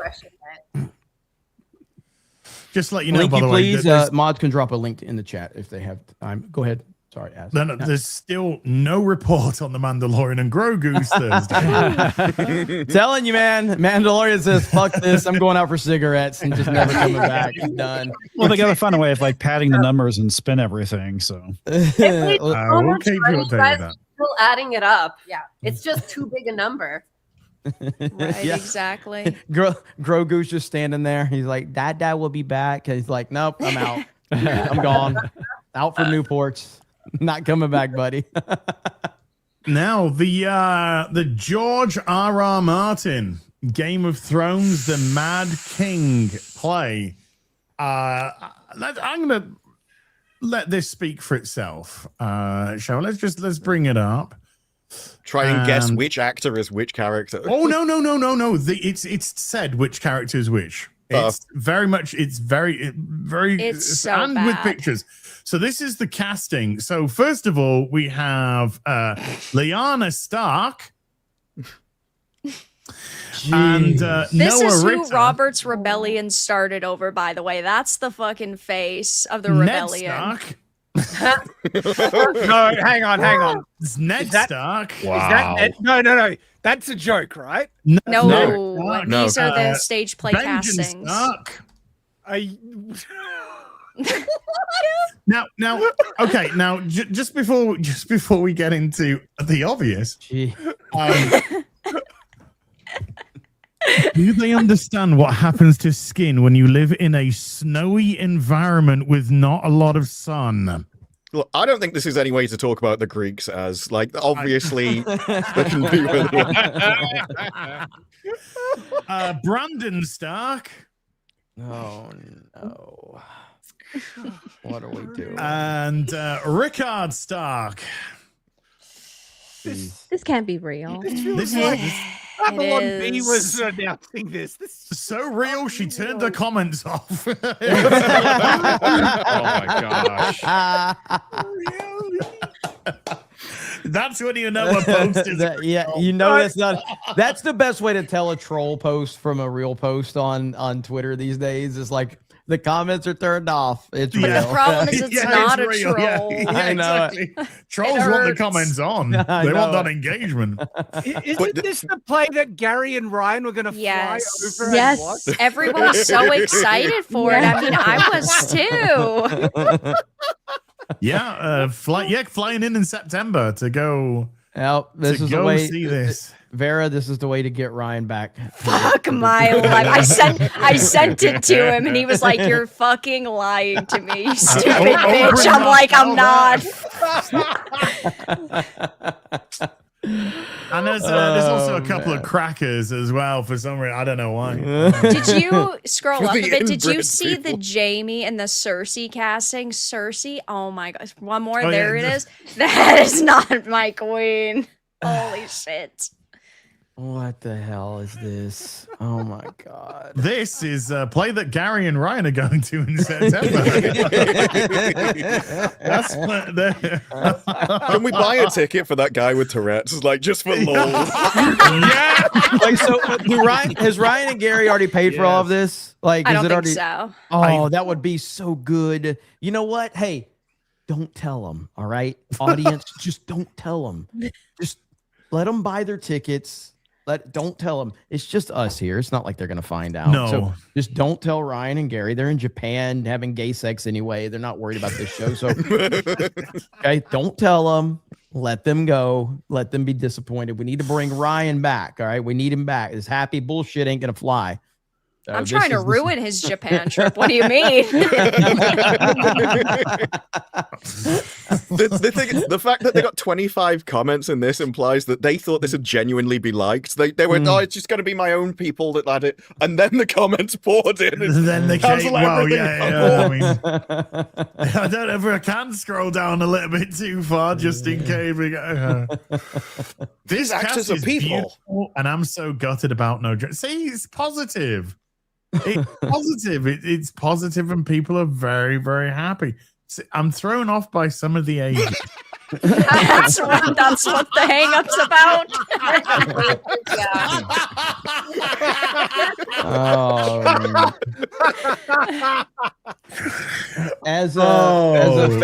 As famous philosopher Raging Rhino once said, "Oh nar, oh nar, Oh, nar. Okay. So, term in Hollywood, this is what they call colorblind casting. Yes. And it is one of the Well, first words out of most studios' mouths. Except, actually, this is very specific targeted racial casting because they're all black.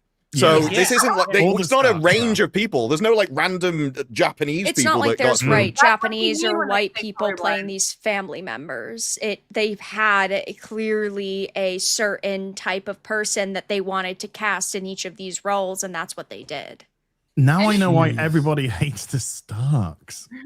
And it's an overcorrection too, because back in the day when they didn't have these practices, like I remember we were casting a movie and they only had one role and they said this person cannot be white, and literally every ethnicity in the entire city was in the casting room, and I was like, but shouldn't we have an idea of who this guy is? And they're like, well, we need to put one of them in it. And I was like, excuse me? And they're like, well, we got to put one in, because if we don't put one in, people are going to get upset at us. And I was like, one what? And they're like, one non-white person. I was like, oh, okay. So when you see the overcorrection that's happened, some people were probably in the room when these meetings were happening, and they're like, no fucking way are we ever going to go back. And so now you see this weird thing where instead of like Eartha Kitt playing Catwoman, you're like, this is fucking sick. You're like, what? Now every Norse person is black. Okay.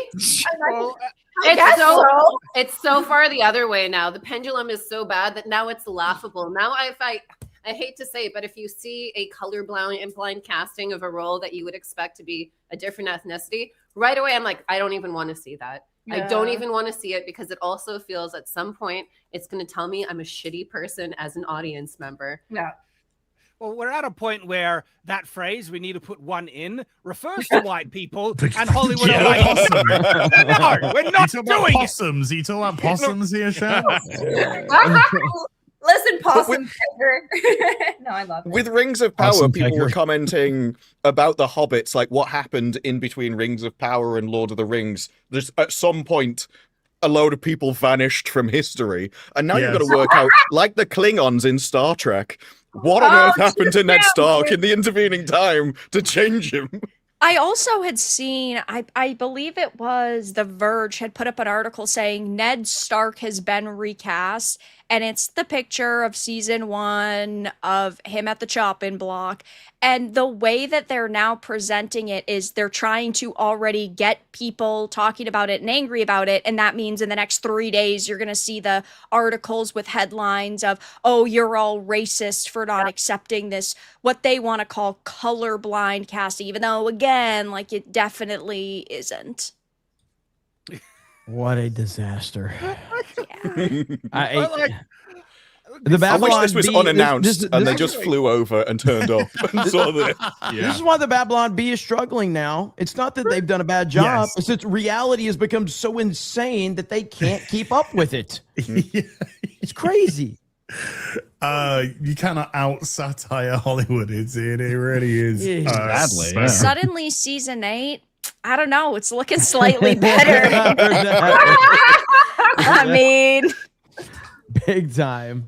Holy but you know that if they were to redo Game of Thrones today, when they were doing the cast, the casting's going to be all over the place. 100%. Yes. Yeah. Absolutely. Yep. I mean, so when Disney redoes Star Wars, what do you think the casting is going to be like? All over the place. Yeah. Zendaya. Princess Leia. Yes. Yeah. I do love her. I'm not. I don't hate Zendaya like the rest of the internet does. I'm not a big fan either, but I don't hate her either. Like I don't feel strongly about her. Is all I'm saying. Like I can give or take, whatever. I don't hate her. She's a bad actress, and she only makes like one expression. How about Simu Liu as Han Solo? Yeah, Simu Liu. Oh, Simu Liu, Han Solo. Honestly, lock it in right now. Because then then we can just take pictures with Philip Chan and say we know Simu Liu. That's true. Yeah. Hey, I'll just pick any Asian off the street and just think of it. Me and Simu Liu. It's just some fucking 8-year-old Asian woman. I don't know if any of you guys are watching the studio, the show on Apple, but they have a really great episode about colorblind casting where they're doing a Kool-Aid movie, and they have a completely diverse family, and then they're like, ooh, is it racist that Mr. Kool-Aid is black? And they're like, ooh, it might be. And they're like, ooh, how do we find out? And they start going around. And then they realize that by casting him with Sandra Oh as his wife, that he should be married to a black woman. And they're like, and they go through all of these loopholes of these like hoops of, oh, how do we not look racist? How do we not look like racist? And it ends with them just being, it shows how racist they are by going through every step to not look racist. And and because it exists, you can tell that they're self-aware to a certain extent. It's almost like people who like play Starfield and have like a rant about pronouns. People are like, oh, do we look foolish?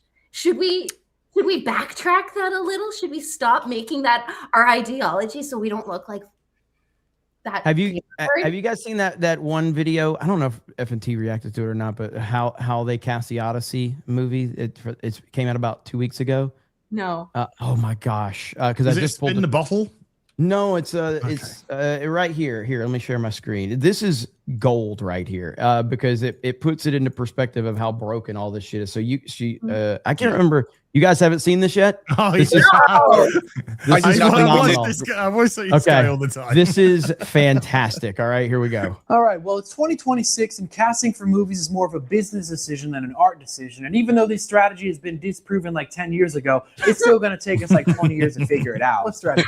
Thank you for asking. The strategy that if you want to get gay and Asian and black and white people to watch your movie, you don't actually need to cast gay and Asian and black and white people so they feel represented. You just need to make a good movie. All right. Yeah, we still don't get that yet. The audience has made it pretty fucking clear by now that all they care about is good content. They don't really care about political correctness and representation and casting, especially if that political correctness or representation and casting comes at the expense of authenticity or quality of the movie. Exactly. But since we care more about the advertisers and the customers, all right, let's get into it. Do we have any women representation in the movie? Yes, Anne Hathaway. Beautiful. That probably makes up for any bad female casting we have. All right, moving on. Charlize Theron. Awesome. But seriously, you can stop. Mia Goth. Please stop. Zendaya. God damn it. Black representation. Yes. Lupita. I said black, not Mexican, but we could probably. What's her last name? It's I'm not even gonna try. She's black. Oh, okay, excellent. Who's she gonna play? I was thinking the most beautiful woman of all time, but then I thought the most beautiful woman of all time probably doesn't have hair. It's too bad this Lupita chick has hair. You're gonna love what I have to tell you. Men, boo, right? Obviously, we need somebody to carry the movie. Obviously.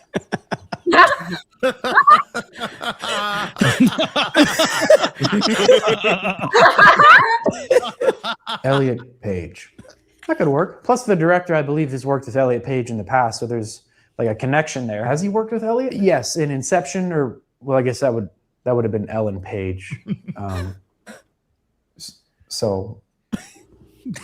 Is that the same person, or I don't know. All of it confuses me. And who is this 84-pound no muscle man going to be playing? Achilles, the greatest Greek warrior of all time.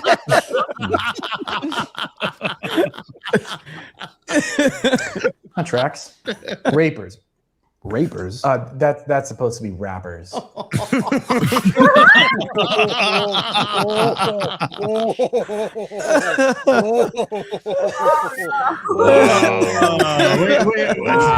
had to get raped, didn't we? It's Hollywood. It always ends in rape. Let's do one more story before we turn it over to the public and their supers. Doctor Who, the brilliant, beautiful franchise of Doctor Who, has got a wee bit of a problem at the moment. Are we going to talk about Spider-Man Noir? Yeah, in a minute. Okay. Are you the fucking host? One more topic and then supers. I was like, look, dude, you get back to fucking possums, all right? Fucking possums and getting the shit kicked out of you by emus, all right? That's your fucking wheelhouse, right, mate? You're reacting very aggressive as it's almost like you forgot about reviewing Spider-Man. I did not forget, even though I said after this we'll go into the public. Not at all. I was just testing the audience, is what I was doing. We were actually were gonna span. Yeah, we were actually going to talk about Spider Noir in the beginning, but you decided to tell a fucking possum story. So that's true. Yeah. That's where our Spider Noir time went, Shad. Shad, we're cool, man. We're Twilight fans. Okay, we're cool. Oh. All right, so. Yeah. Which team are you? I don't know. They're both gay. Doctor Who Christmas special could be axed. Well, I mean, could be because there isn't any special right now. In actual fact, there isn't actually a doctor because they haven't been able to cast one. As show bosses struggle to find actor to play the once coveted role that is now a poison chalice. Doctor Who's planned Christmas special could reportedly be axed after the BBC bosses struggle to find an actor to take on the once coveted role. The sci-fi series has been paused for an extended break after ending its big budget partnership with Disney Plus amid criticism about recent plots involving non-binary aliens incels, and even a pregnant male extraterrestrial, and also planet. I'm not even joking here. Planet of the Racists, where the white people didn't want to be saved by the Doctor because he was black. Yeah. What is this? Peacemaker season 2? Yes. Good Fucking hell, that was Lord. loud. Jesus Christ. Yeah, it looks like the Doctor Who Christmas special is most likely going to be cancelled. Nothing's happened. They have no Doctor. They have no script. It looks of it. Nothing's gone into pre-production, and we are 7 months away. Well, I thought Billy Piper was going to be the next Doctor. Well, that has been the response to this, as people going, well, Billy Piper can't be filming yet. And so it's because she's filming, what's the Netflix series? The Addams Family one. Wednesday. Because she's filming on Wednesday, they have to wait for her to move over. It's like, yeah, but how much time do you have left? If she's already filming something else, do you go straight into yours and you're just going to rush it? Even your best case scenario, you're going to end up with something which is rushed out the door just desperately for Christmas. And with Cutie Gatwa going on TV and going, well, my show is watched by 12 viewers, and that's why I was crying. I'm not sure that you have much faith in this. That was in all fairness, Cutie Gatwa was fired. It's a disaster. It's an absolute fucking disaster. Russell T Davies wanted to get the Christmas special going, and then the BBC themselves said that they were fully behind Doctor Who and supporting it it's one of our beloved franchises, going to support it for many years to come. They can't even get a fucking Doctor. Yeah, I think my favorite comment about Cutie Gatwa's firing is when he said he was quitting because his knees hurt. It's like, well, this is the BBC. Whoa, indeed. Whoa, Russell. What's he trying to say, Russell? Come on, dude. He's a part of the Sing and Swallow Boys Choir. But he goes on to say that there is probably one of the biggest reasons why they can't find a Doctor is due to the fact that the Doctor is going to have to take on all the baggage of the Chibnall era and the second era of Russell T Davies. And if you're an established actor, why on earth would you touch that? And even if you're an upcoming actor, the way that Shooty's been in and out, Jodie Whittaker's career hasn't been lit on fire after she's left the role of Doctor Who. In actual fact, she came back for a little cameo at the end. Didn't get any of the other Doctors. They couldn't probably. None of them wanted to come back. And Cutie left for Hollywood, and have we seen anything of that? Like his massive successful career that he left to do. In fact, he came back to do SNL UK, which in itself, everyone was amazed got renewed for a second series because that was also flopping. And this isn't going to turn around or change because this is still being written by Russell T Davies. So it's just going to be more of the same. And in fact, if he's going out the door, he may just double down on everything because it's not going to work for him again. Exactly. Any question? Does anyone care? I don't give two fucks about Doctor Who, period. So that's weird because you're gay. It of course is just very disappointing to see another IP that so many people have loved over the years be taken and ultimately destroyed because they can't help themselves and they want to shove identity politics into everything and they want to make a statement at every opportunity possible. And even if they were to get somebody, even if they were to get somebody new for this, the ratings are the worst they've ever been for this franchise. Mm-hmm. So, okay, yeah, we do a Christmas special. Okay, well, Billy Piper is attached to it in some capacity. More than likely, it's going to end up being David Tennant again because of his bi-generation. But who's watching this anymore? What's left to go back Nobody. to? What is the future after this Christmas special? There is no future for this. So why care? It's completely alienated the audience. I was a huge Doctor Who fan. I don't know how many people know. I have a TARDIS. I built an actual TARDIS, life-size TARDIS. I own it, all right? That's how much of a big fan I was. But, packing the bill. But Capaldi, I started to lose interest with Capaldi. Still liked, some of it. But as soon as that ended and Jodie Whittaker came in, haven't watched a single Doctor Who thing since. It's just, it's dead. It's completely dead now. Do not care. I think that's pretty much the sentiment. The lowest that the ratings got to was 1.5 million. Bummer. Yeah. And even it's crazy. There was absolutely zilch interest. And this was one of the biggest with this and Top Gear. Actually, this is rather symptomatic at the BBC, which probably Americans you won't get because obviously it's a British Broadcasting Corporation. But just around 10 or so years ago, a little bit more, the two biggest brands that the BBC had, which were worldwide phenomenons, was Top Gear and Doctor Who. And now both of them are cancelled within the space of just a decade or so. One was cancelled, the other one was basically destroyed. Well, yeah, Doctor Who's they were on all destroyed. intents and purposes cancelled. It's done. Nobody's interested. When you hear the Top Gear people talk about it, they were basically fighting off the BBC, coming out and saying you need to replace one of the hosts and stuff. They had it in for them and wanted it gone. These people don't value their properties at all because they see people as interchangeable. It's like, oh, of course we can swap out these three people and replace them with our preferred identity groups, and it will change absolutely nothing about the quality of the show. They can't even understand that it's the people that make the show, especially with something like Top Gear. Mm-hmm. Yeah, because they came to them with some metrics, and they said that we're seeing metrics that we're really popular in India or something. We get X million people watching in India, so we what about swapping one of the hosts out for being an Indian? And the guy was just like, "What if you do realize that they get that many Indians watching based on who they're watching, switching out one of the people that they love to watch." And sticking an Indian guy in and going, "Hey, I look like you," or put it would it be, "Hey, I look like you," or whatever it is, because he's from Birmingham, for goodness sake. That would make you lose viewership. They don't understand it.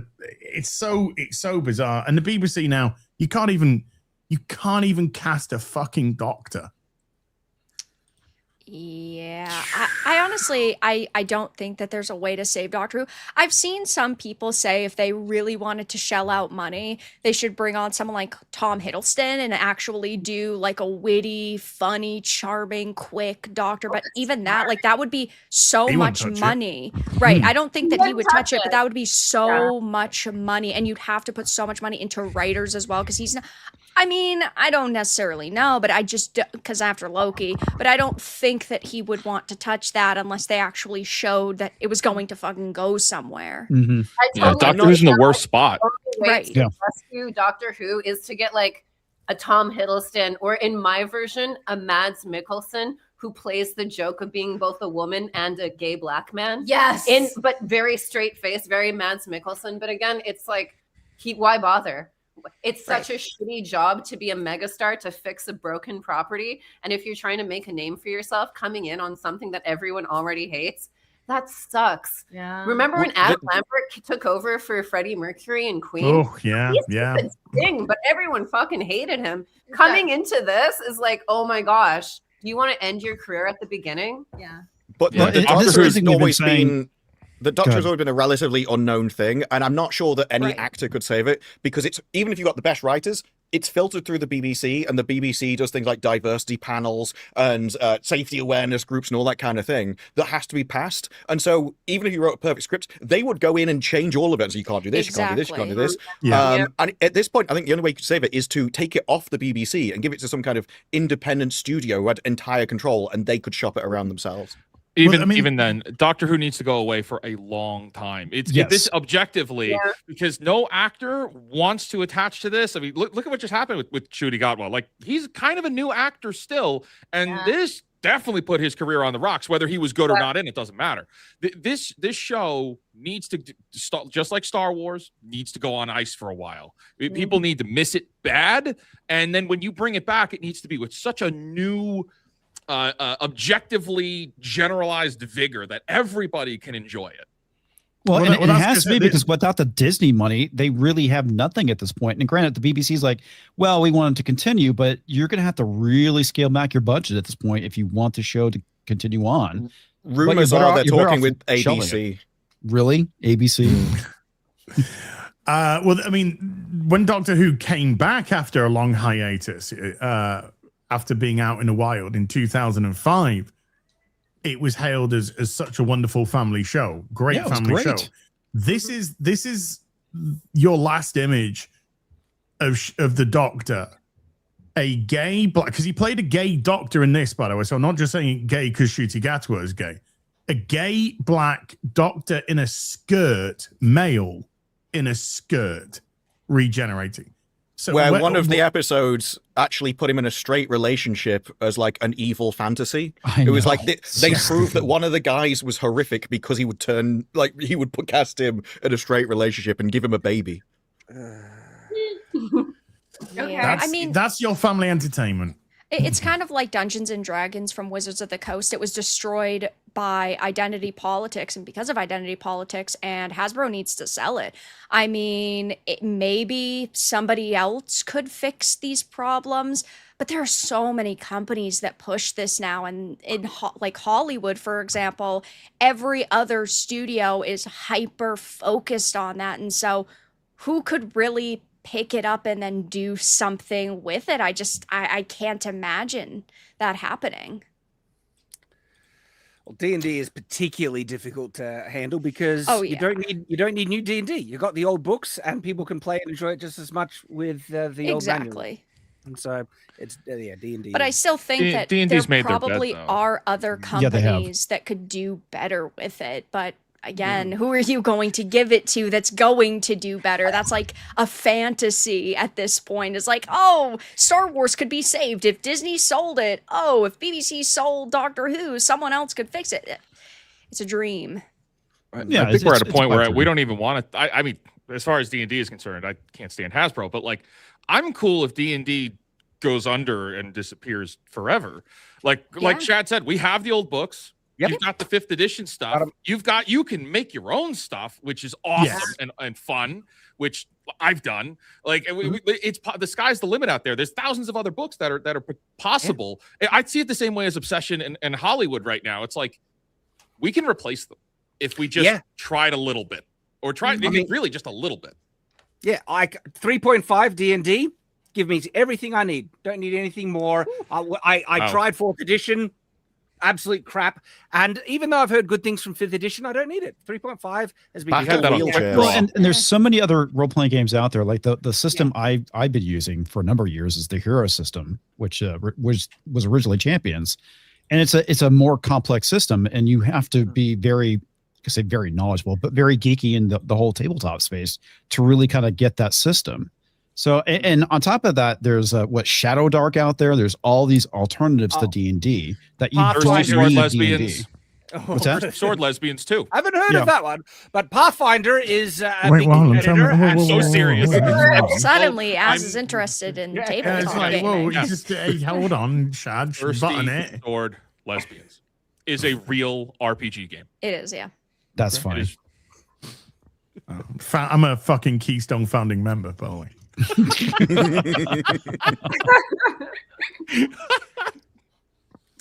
By the way, Mandalorian Watch, no update for Thursday's box office still. It's about they don't want to report those numbers. They don't want to report those numbers.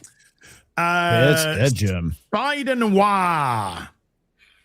Who saw all of it? We did. So good. I did.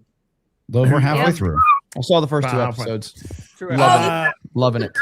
Did you watch it in black and white or? I watched the first one in white. black and white, and I watched the second one in color just to kind of get the different perspective because I wanted to see. I'm going to go back to black and white. It's now. noir. It needs to be black and white. Yeah, I watched the whole thing black and white. Yeah. The textures in black and white, I think, like they get lost in color, and obviously it was never made to be in color. In color, it looks way too modern audience in color. The costumes look amazing in color, like in the lounge. Whew, it looks great. It's so good though, man. Just again in the first 2 episodes, anyway, man. But this is exactly what you want from these types of stories. It's so well done. Yes. It's so good. And a lot of the time when you see an actor taking on, by the way, I'm obsessed with Spider-Man. I'm going to try and control myself. But usually when you see somebody take on the role of Spider-Man, it's a career making role. You don't usually see a fucking movie star take on the job. And you guys haven't gotten to this part, so I don't want to spoil anything. But there is something very unique about Nicolas Cage's Spider-Man, or Ben Reilly, that hasn't been done anywhere else. It's very unique to the character. And when he explains what happened to him and how he learned how to be human to a certain aspect afterwards, you're like, holy shit, that's what Nick Cage is doing. He's doing one of the most brilliant performances you've ever seen. And he watched Breaking Bad with his son, and he was like, holy shit, I actually get time. I can sit in this role. I can do stuff that you don't normally see, where I can look at something and you can see my expression change, and you can see I'm thinking about different things. And I won't spoil it, but there is a part where he is so funny, where he's talking about he's the spider with somebody who may or may not already know it, and it is so well done. It was so good. Isn't it? I was laughing. I was cheering. I loved it. Watching Spider-Man. I haven't seen a Spider-Man so good. For any of you hardcore Noir fans, the entire series is based on the origin story, which they took creative license with, like Tim Burton's Batman Returns and 89 Batman. Yeah. And I really enjoyed it because it was very true to the character, and the performance that Nick Cage did is just so enjoyable. The voice that he's doing initially, I was like, what are we fucking doing? Yeah, because it's a very strange performance. You don't understand, because it's like he's a bunch of old style movie stars. And it's explained, and it's a very validating. But 20 minutes in, I loved the voice because it was so peculiar and so weird. And there's 12 billion, Nick Cage movies. And this is another one that's going to be like, you can cut pieces of forever. The part with the spiders coming out of the wound, I was like, it's like the bees in the mask. There's some David body horror at a certain point. And you know how a lot of the time they try and make like an ensemble cast, and you're like, God, I'm so bored. Just bring me back, the main superhero. I want to see Daredevil and Daredevil. But all of these characters really balance it out. It feels like a Sam Raimi, because you're like, oh, I love this character. I love this character. And they're all people from the Spider-Man universe. They're not new people that are being forced in because of some stupid reason. Like, it's not like, they made Joe Robbie Robertson black. It's like, no, he actually is black, and he has a good role in this. Yeah, and fans of the New Girl, it's Winston from the New Girl. I love him. He's so funny. The comedy is so good. All of it's so good. Yeah. I think that the way that they made this was really fantastic, because I'm a big fan of Nick Cage's acting, and I was initially a little worried. He's up there in age, he's in his 60s, and so I had my doubts going into it, but I think that he did such a good job, and really the entire cast did such a good job between the villains, learning about them, the way that they acted, how they grow on screen. It starts off with this character who's sort of like out of action and rusty, and as the show continues forward, you see him growing into this role again and coming into his own, and it's really cool to see the shift in acting as well. And I think that if this was like a newer actor or somebody that didn't have as much experience as Nick Cage, they wouldn't have been able to pull it off so easily. And I feel like he really connected with this role, and all of the actors did, because they all suited the show so well. Yeah. Also, this isn't a show that holds your hand. So with the origins, because as you're watching him be the character, you're like, oh, it's like overacting because this is what Nick Cage does. And I think they kind of knew that, and it is built in. But there's other parts of the story where a scene will so he's in like watching a movie, and like, oh, he's just really into this movie, and then later on it ties into the story, and it's not explained. If you don't remember that scene and link it back to you yourself, you don't get it. Or he'll be going and he'll do something in character that you think is to solve one problem, but actually he's setting up something for 2 episodes later back then, because it's all planned out. And you don't get the Netflix effect of explaining everything, spelling it out, making sure that you're not watching a second screen. Because I thought you go. Yeah, just having only watched 2 episodes, I've been quite surprised by the writing quality. Like, this has a tone, the noir tone that it's trying to hit.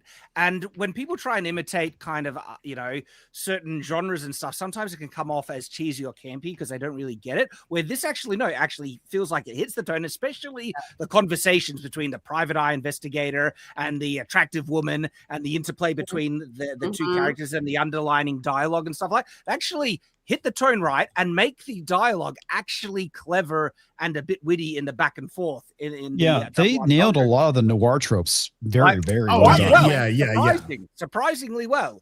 And then the overarching plot about, how he's researching certain individuals and what happens with one and how it's connected with, bad people and stuff like that. He's acting like the character's actually acting smart, where he realizes that, this is connected to someone much larger, and is like, I'm out. You can do what you want, but you on your, and he completely preempts what will happen if you go down that path, which it does. And so, like I said, there's actually some talent in the writing department in this thing, which is very refreshing. But also, a lot of the things you mentioned, a lot of other modern series would have dragged that out for all 8 episodes. Whereas in this, he's finding out answers, which is leading on to the next thing and the next thing. And so it keeps up a decent pace as it's always moving on to the next stage of something that you may have not even seen coming at the time. Yeah, when I was watching it, I was texting Chat's mom because she was watching it as well. And I said, I don't know how this is going to stretch to 8 episodes based on what they're telling us. But it's literally like every couple of episodes reinvented it because it gave you more information and it took you in another direction. So you're like, oh, okay. Then you got more and another character would just slide in, that would become pivotal later on. It was so well done. The pacing was great. The story was really engaging. I was, because I know nothing about Spider Noir. I have no anything to compare it to. And so just seeing this as a first thing, when people were asking me beforehand, are you going to watch it? I wasn't even going to watch it. But then Gary, made me do this show. So I had to watch it.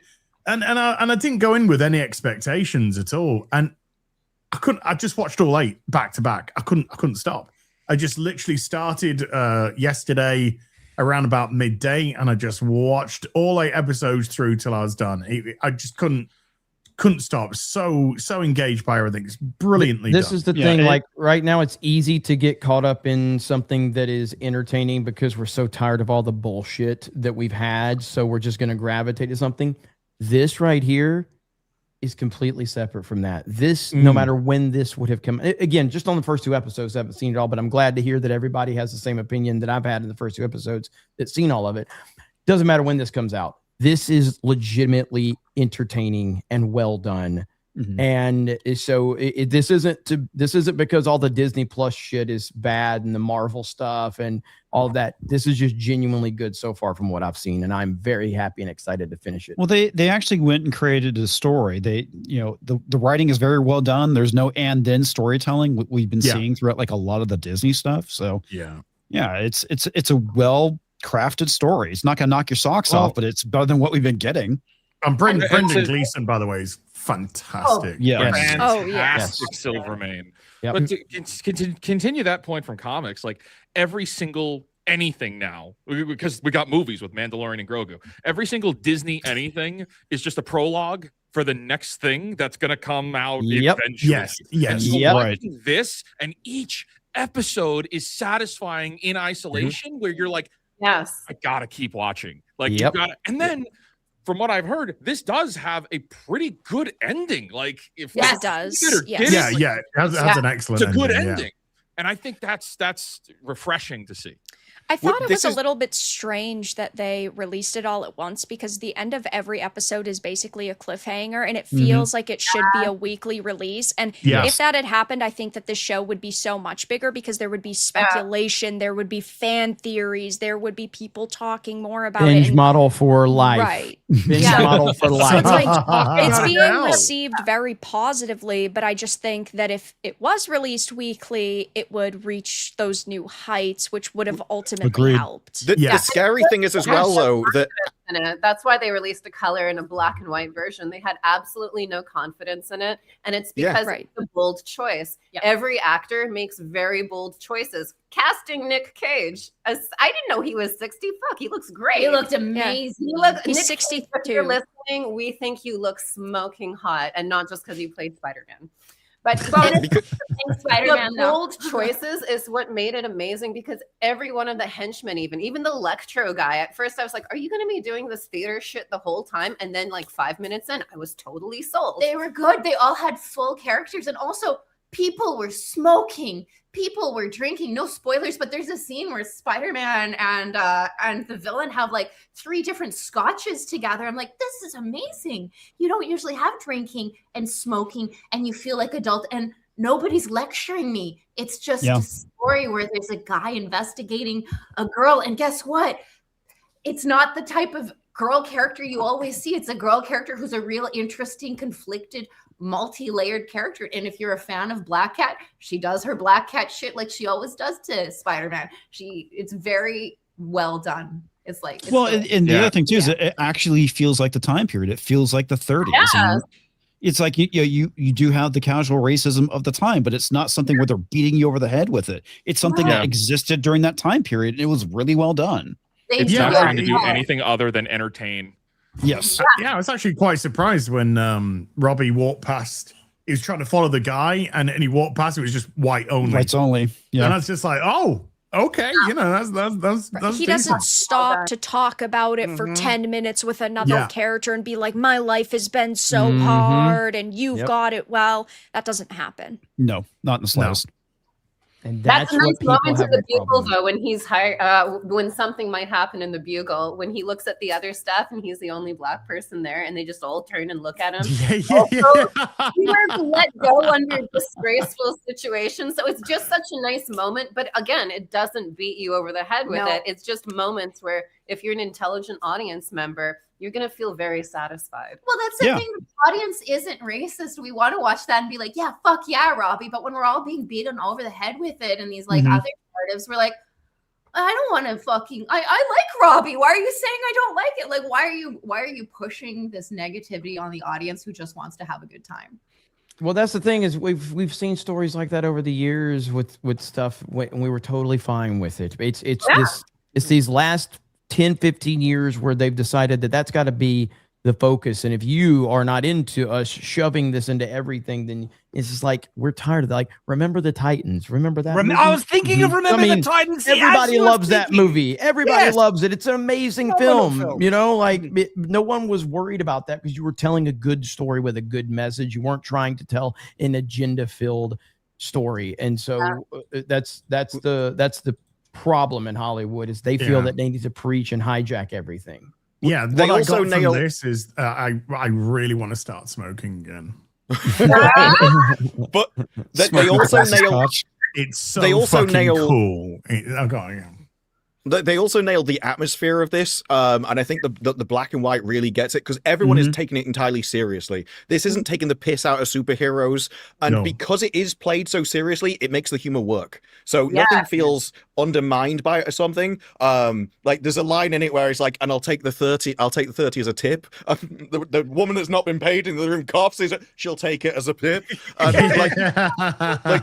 No scene is undermined by it. Now I do wonder whether things like his acting style and stuff in the color version would just be too much, because it felt like that in the trailer. I've been watching the color version just because I'm not a massive fan of the noir style. Right? Boo. Look, shame on me, right? This is why I've been enjoying you, dude. I've been enjoying it regardless, but on the humor side of things, I credit to Nicolas Cage. He pulls off some like what might be goofy, but is just such an experienced actor. The Tai Chi moment where it's like, that was great. See, I thought that in color might be a bit too much. I wasn't sure.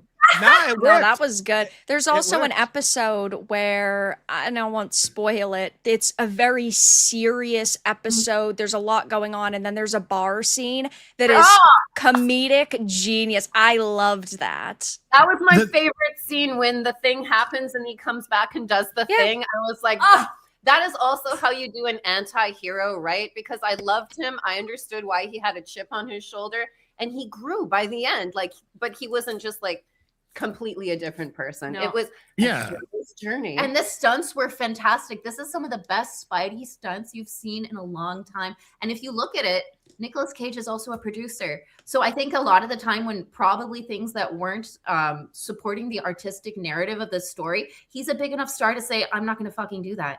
So yeah, it was interesting to see what those conversations could have possibly been. But Sony seems like they're really smart to have laid off, and now they have a hit. And then they're going to have the new Spider-Man movie coming out. So they'll have another hit. So I think they could maybe keep the momentum going after that Morbius issue that they had. And then you didn't like Craven?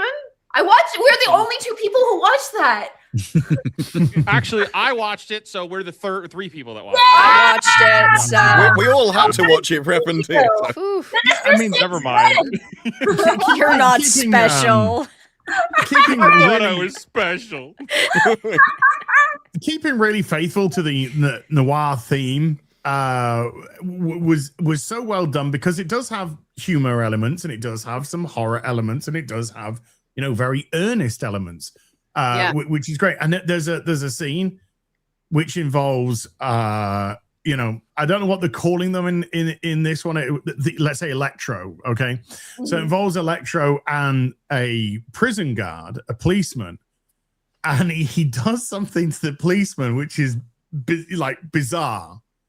And then he wanders off in his theatrical way, and then Brendan Gleeson's Silvermane is just like, well, that was weird. And it was just because that's how somebody would have responded to it if they'd just seen that. Like, I fucking cracked up then. I absolutely cracked up. It's just really good. Yes. I could watch this again.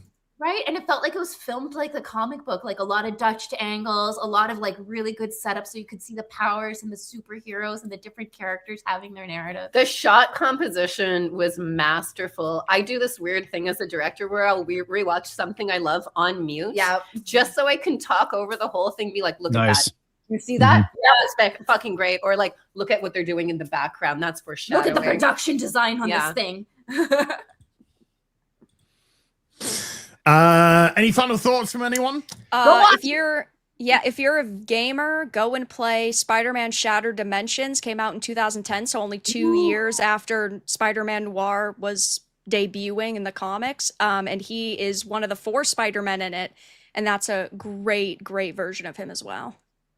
Fuck yeah, I'm downloading that. Thank you. Yeah, I'm looking forward to finishing it this weekend. It's so far those first 2 episodes were great. Nick Cage is just crushing it, which he always does.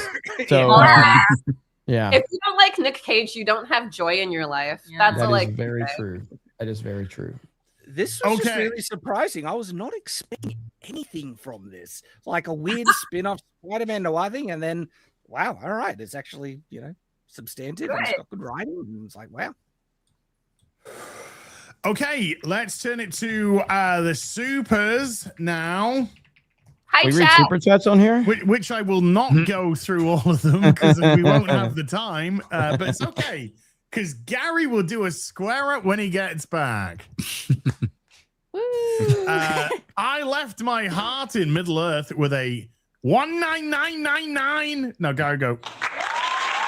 And then keep it going for 15 minutes, and like 15 minutes of FNT's the fucking applause. Just anyway, says hello, beautiful, blue-eyed, bald British man, and hail the fellowship. Here is some coin and a request for Az to say something nice about Beardo. Oh wow. He's not here.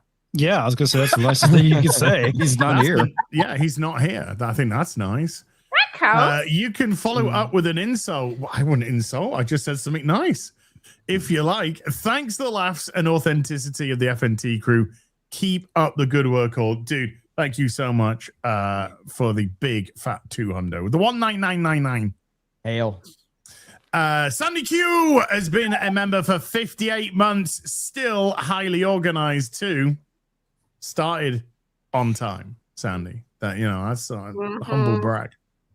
Look, Gary, there might be a common vector on why things are late. In all fairness, it's all our fault for behind the scenes. Raymond Ham with a $20 says, "Az, be on your best behavior." Never. Never. And Raymond Hammer with another 10 says, I wonder, since Gary is still in Japan, if FNT will start on time. Started early, didn't it? Yeah. A few seconds before the hour, by the way. Just first time every time, baby. Snacks with a 13-month says, welcome to Friday Night Tights with Az Microwave. Get him out, ban him. Chat mods, can we get that guy banned? Unknown 2552 became a member. Thank you, dude. And Nail Driver with a 20-month says nothing. Says nothing. Says nothing. What a guy. Unapologetic art, maybe. Says on time for 46 months. Yes, sir. That's the only way I know how to be. And 38 seconds later, I'm done. DPG Bella with a $2 says on time, but wrong intro. No. Dealer's choice intro. Thank you. Dealer's choice intro. I thought it'd be nice to play that one. Jennifer Grasso with a membership for 6 says, Steph's here. Hell yeah.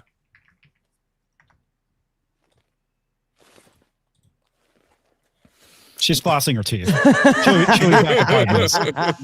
The moment to shine, her moment to shine, and then nah. That was it. That was her moment. It's gone now. WG Actual with a $10 says, this would have been $100, but you started on time. Wow. It's like you don't even care anymore. Wow. Cole Rodriguez with a $2 says, the DEI episode. Well, the first thing I did when I was tasked with sorting the show was to get as many women as possible. Gotta get those DEI points. Yeah, we could be on Disney with a show like this. Do we count as a they? I feel we do. We're a Yeah. they. We're a There they. you go. They them. They them. And as is trans, so I mean, yeah. That's trans. I won't say what I'm Transformer fun. Yes, Transformer fun. Absolutely. Sandy Q gifting 5 to the stream. Thank you, Sandy. Chief Navy Doc with a $2 says, not gonna lie, gonna miss Ryan's positivity tonight. Everyone misses Ryan's son. DPG Bella again with a $2 says, the better redheaded gal was on the panel today. That'd be Vara. Thanks. Sean the Nerd with a $10 says, Gary, can you fill in for me and a couple of others? Invite anyone you like. Hello, ladies. Yes. That's probably actually, Sean, that's exactly how it did go down. Yeah. Who do you want? I want Soska's and I want Vara. Boom, sorted. Easy W. Anyone else? No, I'm done. My work here is done. Okay, thank you. Yeah, big fat easy dub. Ladies, give yourself a bow. And while you're down there, Psychotic Mongoose with a 5 gifted memberships as well. Psychotic Mongoose, thank you.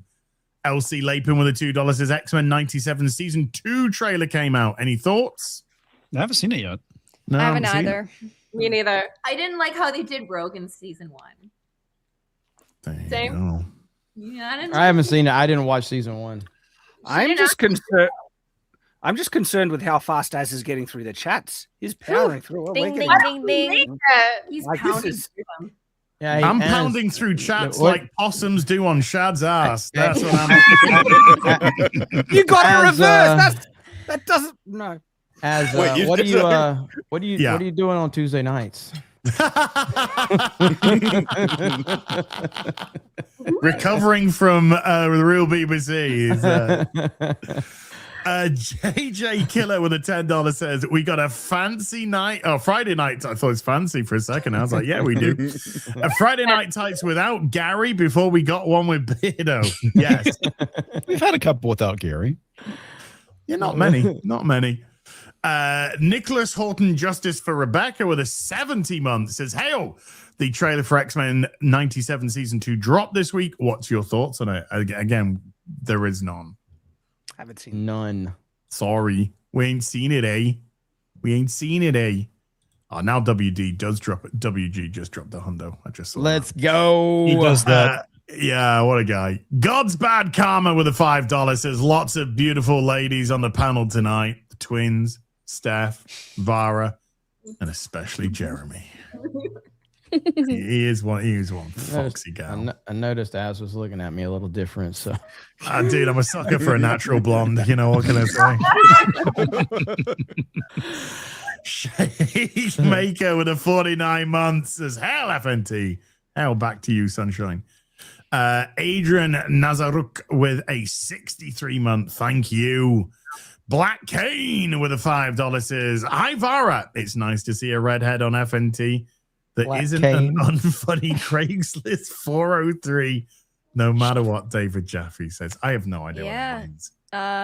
I don't know, but David Jaffe said I was only popular because of my hair, my face, and my gender. So, What? I guess that's me. Yeah, I was going to say that's not bad, actually. Is it? Okay, like It's pretty.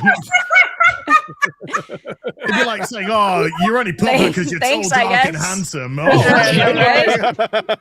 Okay. okay. Well, I mean, I Like, get it. Oh. you know, you're really attractive. So there. Yeah. It's like, You're only popular because People only people like you because you're attractive. yeah. Thanks, David. Do you want to insult me? I'm up for Creator insults. God of War. I mean, Well, a little bit too much credit there. a little bit, yeah. Pre-Dawn Corpses has been a member for 19. Says he's gay. You're gonna This have is to. a very gay that could- FNT. Yeah, you're gonna have to specify who that's for. after the possum story, that could refer to multiple different. Yeah. Pick a panelist right now, okay? Cole Hauser with a 50 Canadian says, "Hail FNT, as you get a lifetime N-word pass from me." Well, you should hear Jeremy and I talk on the phone then. Fucking hell, I might have been abusing it already.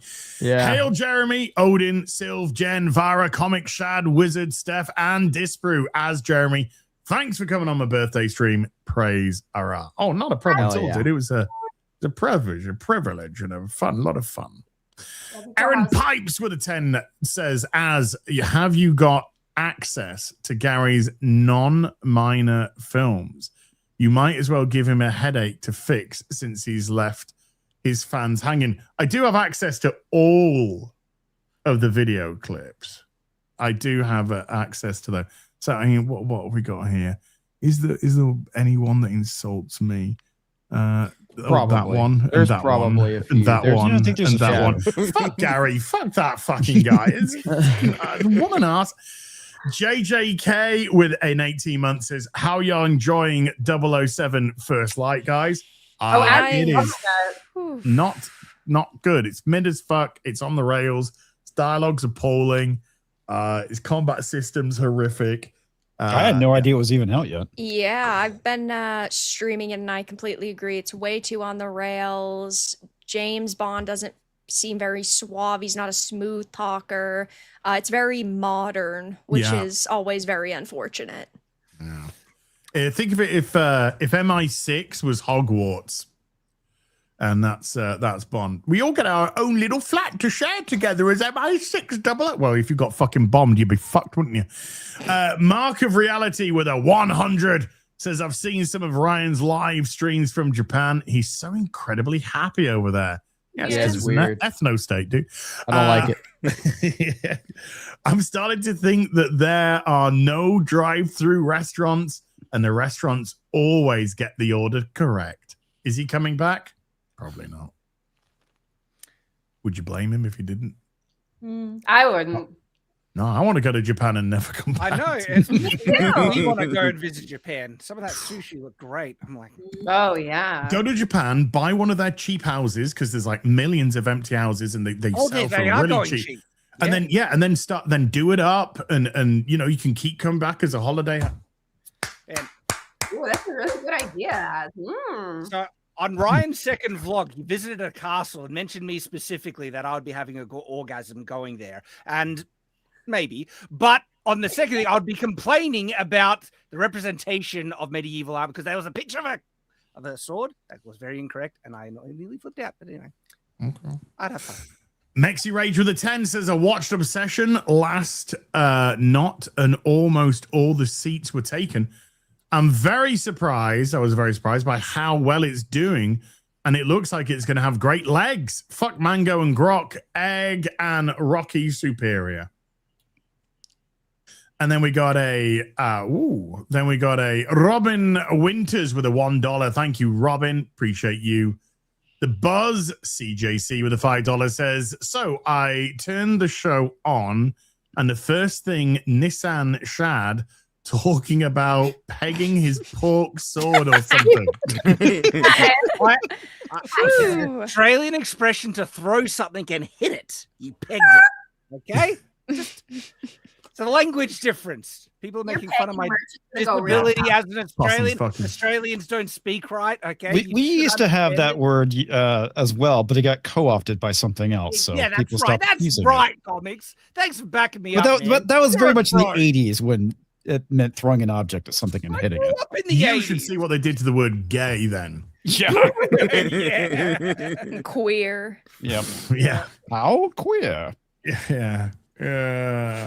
Acid Hot Pocket with a $10 says, Shad, in the future, use a heavy coat like a net and wrap it up and take it outside. Throw a blanket on it. Yeah. Yeah. I'll take all the fun out His of it mind for went him. straight to the My swords. strategy worked. Okay. What, getting pegged? Wrangle that. No, thing it'll come right back with out. roses. Yeah. Well, Back with in a ring and a proposal. chocolates. Yeah, look, wait a minute, the possum's brought a box of chocolates back. What is going on here? After the whole ordeal, it didn't seem that upset. Sure. You don't either. That's the worrying thing. VJ the Vigilant with a 26 months says, hell FNT. No, Gary? Hey, maybe my chat will be read. And it was! There you go, buddy. To be fair, it's not that Gary doesn't want to read. It's that he can't read. He's blind as fuck. So He struggled. yeah. So it's not because he doesn't want to. He just simply can't because he's retarded. Yeah. Mama Lynn with a $50 says Australia is not a real fucking country. What the hell, Shad? You just calm and collect when you hear shit in your home early morning. I grab a gun. I sure as hell don't randomly go pegging Rampage. Although that would work. I mean, Look. it's a thing. Hey, X-Ray Girl in the chat. Hey, X-Ray Girl, how you doing? Hey, just imagine X-Ray Girl goes to another country where she isn't represented because she is the representation. She's so confused. In Yeah, chat. yeah. It'd be funny if they end up bringing the wrong X-ray girl back, and they're like, "Well, we thought it was." Why is this one speaking No one Japanese? notices this for like a month. Yeah. Yes. You can speak English. Aaron Pipes with a $10 says Shad, Odin, or Jeremy should have a recipe for barbecue possum they can share. Yes. Aiken with the 3 Australians says only Victorians peg possums. And that's an Aussie, mate, talking They're to a you right menace. there. You got to deal with them. Garfield's Bizarre Adventure with a 50 says awesome to Jen and Sylv on the show again. I enjoyed both The Cursed and Black Eye Club, but I have to give the ultimate victory to Black Eye Club. Hail Rickiverse and FNT. Fight, ladies, fight. Go get some mud. We have some Jello. Would that be okay? Yeah. That's more than that's absolutely fine. For the first time in Friday Night Tights, we won't complain about a damn thing. Yeah. So just set that up. So, who are we to argue with women? 10 out of 10 female representation. Let's go. CMD with a $10 says, I plan my Fridays around you guys starting 6 to 10 minutes late, and you have the audacity to start on time. Fuck you. And I love you all except Jeremy, who's a fig. Aww. I don't get any respect on the internet. Robert Hayes with a $5 says, they're not losing to emus, they're losing to cane toads. Accurate. That's a whole nother, menace to deal with. Okay. We're constantly fighting the wildlife. Arm514 with a $5 says, nice to see Shad was able to reboot the As AI to cover his second death. Yeah. I get resurrected every now and again. Josh Kelsey slapping a 20 on the counter. Josh, thank you very much indeed, dude. Sideless with the $5 says, Death of Star Wars. Why I didn't know he was sick. Oi, Shoeshine Boy, did you hear Star Wars is dead? No, I didn't know he was sick either. That's good. Roman Walker with a £2 says, Star Wars is not dead. Yeah, it kind of is though, isn't it? As managed to pronounce my name with a 10 says, good news after moving halfway around the world a year ago, losing my job and my fiance, moving again to the country of my birth and being unemployed for 8 months. I got a job offer today. What? Fuck yeah. Well done. Oh, yeah. Excellent, dude. Really proud of you. Really happy to hear that, man. Go kill it. That's a bummer. Speaking of bummers, how you doing, Shad? Your possum's okay. Why do you cut the applause short so much? Are you used to finishing? Because it goes on for 5 minutes. So wait a minute. Are you using the StreamYard one? Yeah. Okay, No, no, I'm using the Rode Podcaster 2. Oh, okay. Because the StreamYard one's really bad. It's really bad. That one's got the StreamYard one has Asian representation. It's coming up real. So okay. What's the matter, yo? With a 10 says, I first heard about Backrooms from a Wendingoon video. Seeing it an iron lung on the big screen feels like seeing your neighborhood friend grow up, go out into the world, and make your hometown proud. Ian Corrals with a 10 says, personally, I'd like to try and catch the movie Pressure this weekend. The Brendan Fraser comeback is awesome one to see. Hell yeah. It's not piquing my interest. I gotta say from what I've seen. I haven't seen the trailer for it yet. I've heard about it, but I haven't seen the trailer. Epic Reader gifting 10 Nerdrotic memberships to the stream. Thank you. Do you know, I should have fucking had this set to my channel by accident. By accident, you know. Oh, sorry, Carrie. It's an accident. Like, you know, it happens, innit? Because you're married? Doesn't it go I don't know. If I divorce him, maybe. We'll see. Mexi Rage with the $5 says, you know what's even crazier about Obsession beating Disney Star Wars is that it's an R-rated film. By all metrics, it shouldn't beat them. Get fooked, Disney. Mm-hmm. I'm just doing Mandalorian and Grogu Thursday box office check. Nope, still not updated. Box Office Mojo, all the numbers, neither is reporting. Oranges Man 292 with a $100 super chat. Well, your fearless leader is gone. Now we have a bald man, a gay man, a kangaroo man, a lesbian. I'm fucking interjecting there. a bald Christian man, twin vampires, an evil redhead, a tiny man, a grand wizard, and a big booty Latina. Swear loyalty to the oranges. Silly humans. Sorry, Disbrew was not getting a good record there. Thank you very much. Gunner with a 59 Norwegian says, union rules were supposed to prevent Ghost's director and Ghost writers. What happened? Unions just take money. They don't do anything. Yeah, pretty much. Sorry. That's everywhere, right? Yeah. That's That's the whole point of a union, is to just get money. Mexi Rage with the $5 says, with all the success of all these indie films, I'm just sitting here and wondering, when are we gonna bring Fargate to the big screen?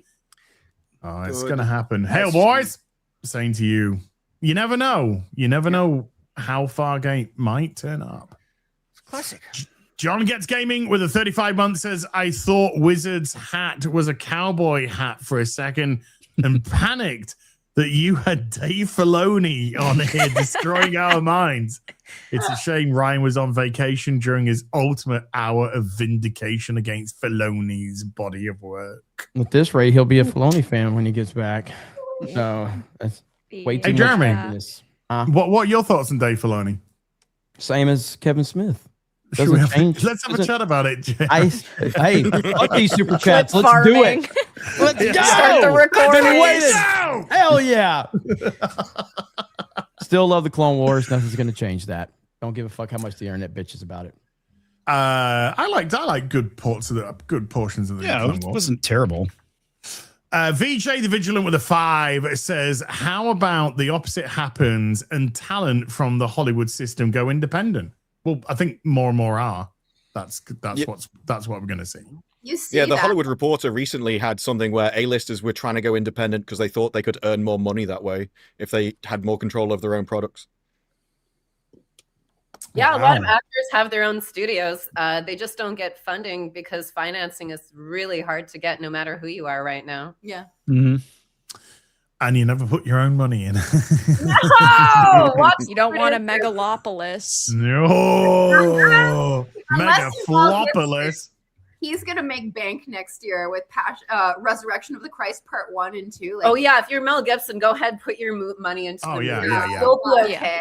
Fine. God loves you. It's so funny. I remember somebody who rejected his movie that he was trying to sell it to, and he's like, I told him to take all the violence out. I'm like, you're so fucking stupid. Do you need the crucifixion in there? It's kind of a bummer. The crucifixion is too violent. Can we just make it a nice one? He's like, Jesus just go like to tea or something and stuff. Yeah, like the passion is such a bummer. Like, maybe they just had an argument over dinner. Yeah, right? Yeah. Hey, Pontius. How's things? It's all right. Nico Gianni with a 50 says if 007 First Light is the new normal for the gaming industry, then we're truly screwed. It's modern slop. I agree. God knows how GTA 6 will be or Modern Warfare 4. Don't feed the slot machine. Stop funding these woke studios and let the Odyssey flop. Let it all flop.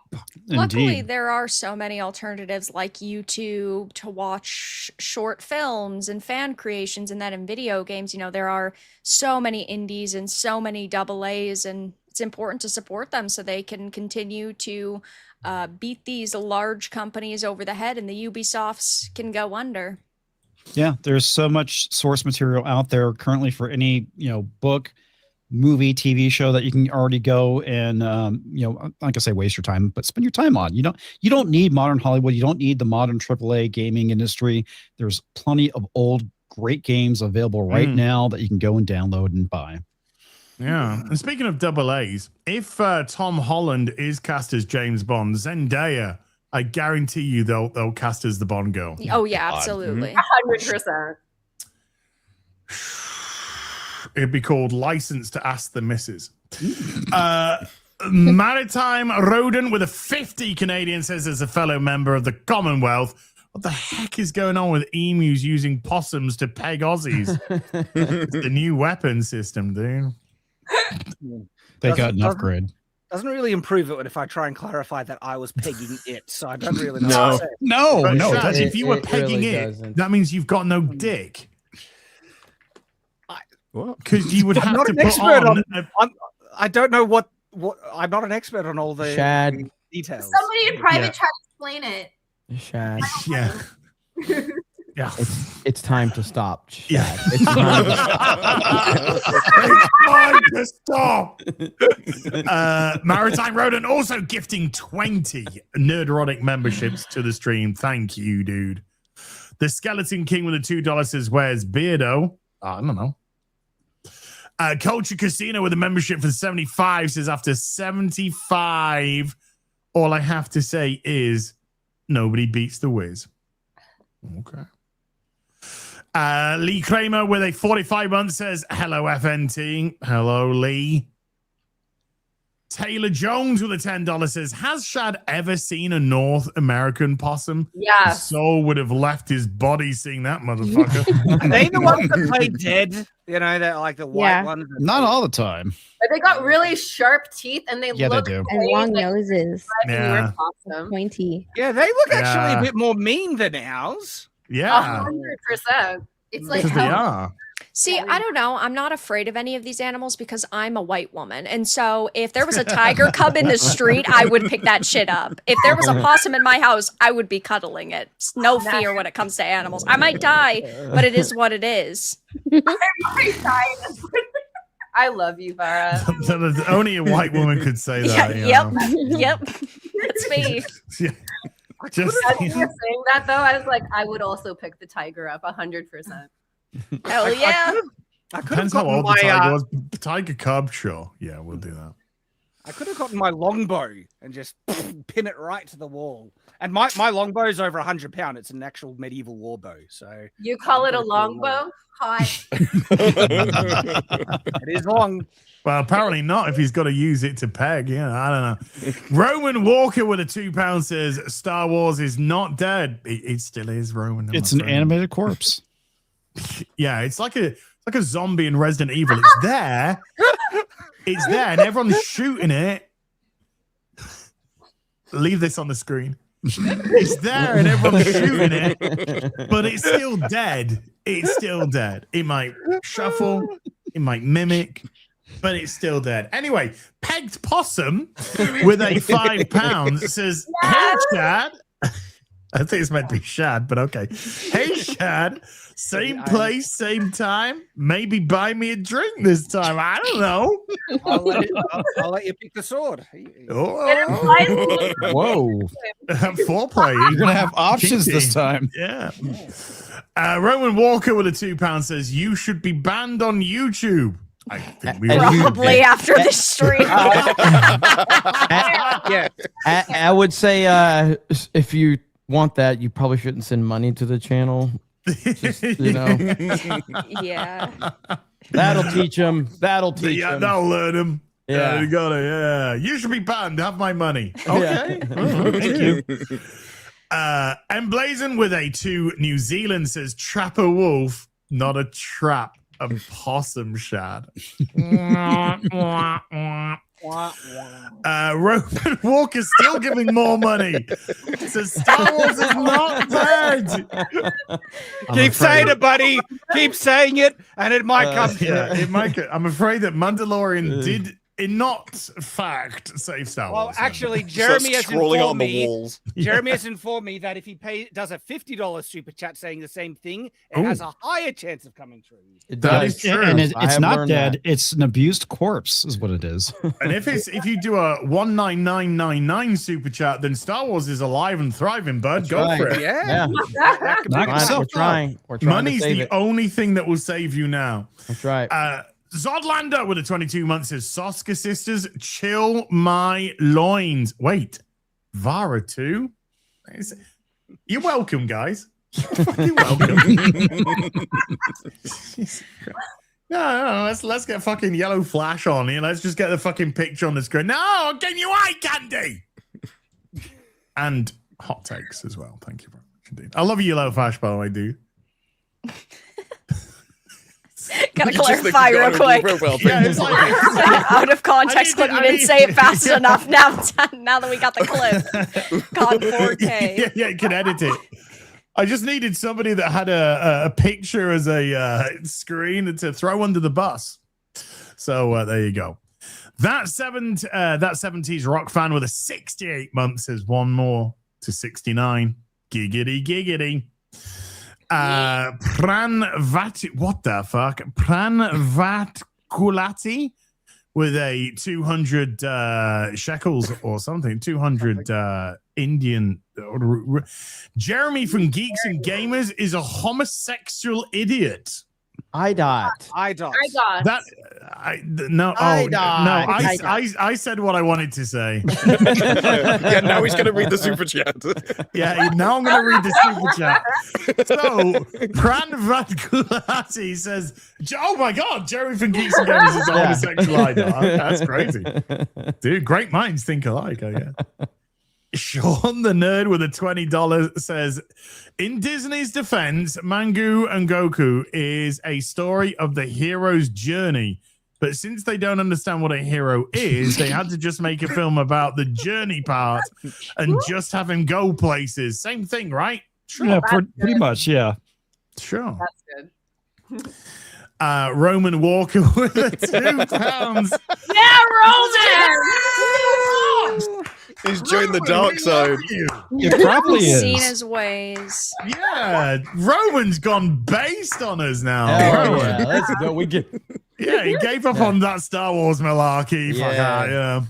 I want Supergirl fucking fan as well. Albinado Retro with a 10 Canadian says, "Hail Steph, High Priestess of the Cult of Spicy. Slayer of She-Hulks, Destroyer of the Coven on The View, Crusher of Trendy Bimbos, Bane of Zegler, and Smasher of, I guess, Lively. Who's next? I don't know. I haven't decided yet. I think Millie Alcock. Millie Alcock, yeah. She is a valiant defender of Twilight, and I respect that. That is true. God, Shad, she's a fucking woman. And Jex Voies with a $2 says, I noticed Supergirl 2026 is wearing safety shoes. Shorts. Safety shorts? Shorts. Wow, you're as bad as Gary sometimes. It's late. Okay. That's After Shaz has a better excuse. Yeah. I'm blind. without glasses on.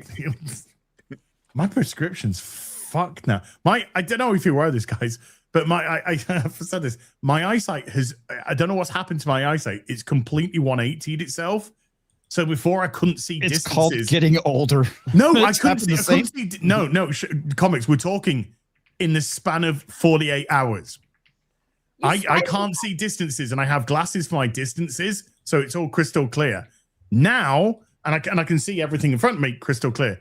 Within the space of 48 hours, I cannot see shit. Everything's blurry in front of me. All the screens are blurry. My distances, I can see crystal clear. It's really weird. My eye doctor told me basically as you get older, your near vision gets worse and your farther vision gets better. It's really weird. I've been going through the same like 48 thing. hours. But I'm fucking blind. Yeah. You're literally becoming Gary. That's what happened. I mean, if you Google it, Google will just say you're gonna die tomorrow. Oh yeah, that's so. it. Exactly. That's why you don't Google it. Google's like you have cancer. You're dying. It's a brain tumor pulsing on your eyeballs. Bro, I stopped Googling anything that's wrong with me because it's crazy, dude. It's scary. I love Googling, dude. Google is my favorite search engine. You want to know what Google says? No. No. It's saying you're gonna die. Immediate medical attention. You had a stroke. I'll be fine. Look, all I do is smell toast. That's fine. Right. Is it burnt toast? We're up against it, so I'm gonna have to cherry pick, and the rest Gary will read in a super chat square up. Super chat? Super chat square up. Rator with a $101.36 super duper. Thank you, dude. Trying to get fuck yeah. Buster Nut Smash with a $25 says it's great to have you back as. Yeah, come on, guys. Come on. Keep them coming. So good. I don't mind. Let's grab this membership one. Tricky Thoughts today. Gifting 10 Nerdrotic memberships to the stream. Thank you so much. WG with $100 says full hundo now for reading my first super chat like a professional. You're fucking welcome, guys. You're welcome. No, Gary, I won't be doing this regularly. Dr. Spike with a 5 gifted Nerdrotic memberships to the stream. Thank you very much indeed, dude, as well. That's Argentina's. Okay, this is about $2, but it's okay. Diego Salazar with 3,000 asses, which is about $2. Filoni and Favreau are playing Weekend at Bernie's with Star Wars. Yes. Yeah, pretty much. I think that's a very apt way of putting it. I get that thank reference. you very much. Yeah, I understand that reference. So before we go, let's go around the panel and see what the crake is. Comics. What's the crake? Yeah, 9 p.m. Central My Time, obviously. I'll be playing V Rising again, which is a fantastic, fun game. Come check it out. And I may be absent for a few episodes of FNT. I'm starting a new job, and I'm not sure what my schedule is going to look like. So, yeah, should be interesting. Okay. Steph, my nerdy Herm, what's going on with your? Oh, if you didn't know, I do a gaming stream every Sunday with Disbrew. So we're playing Windrose if you want to come and hang out. It's good fun, that. Is Windrose good? Oh, it's yeah. great. Yeah. If you like kind of open world crafting games and pirates, perfect. Yeah. I've been playing Conan Exiles Enhanced. Oh yeah, that got me That back game's in. pretty fun. okay. I'm down the rabbit hole. once You're more. hooked again. It's Yep. it's a slippery slope. Is that? Disparu. Supergirl, Mandalorian, and Grogu. Any other Hollywood celebrity that has not yet learned their lesson about what they should be saying to interviews and what they shouldn't. I'll see from there. Yeah, videos are knocking out the park. I mean, they're fantastic. Shad, apart from getting pegged by possums, what else you up to, bud? I have given that update. Night's Watch, I got my weekly live stream, Culture Crusade, and then the clips from the thing. And recently, I talked about this anime a couple of weeks back, Darling in the Franxx, this weird anime that they pilot mecha by joysticks attached to a female's butt. It's weird. Yeah, I know, right? Yeah. What? It's No, you can't just skim over that, Shad.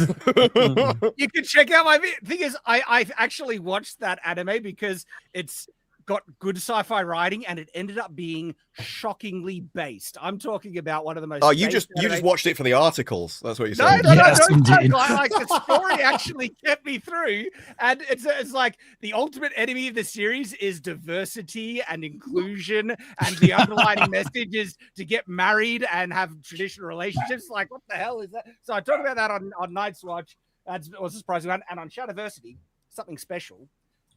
Oh, It's so big. Hunting possums. Do you see the tip of this sword? Damn, that's kind of wild. This is called an executioner sword. No joke. No Wow. joke. They existed historically. This is a real battle-ready, sharp as hell replica. Oh. And this week, we decapitate a pig with this thing. No joke. That's coming out on Shadow. Rachel Zegler? This thing is heavy, man. This is like a big. Why would you do this? Look at this thing. Look at this thing. And so It's we like an anorexic buster sword. Kind of. and this actually is scary. And I just knocked out my headphones and I can't hear what you're saying. So that's me for this week. There we I was waiting for go. him to like smash a light bulb above him or something. I'll just go like that to him. It tips over and it approaches the camera, and that's the last thing you see. Yeah. Slices it in half. Yeah. Jeremy D. DeCobaru. Cobra Cast tonight.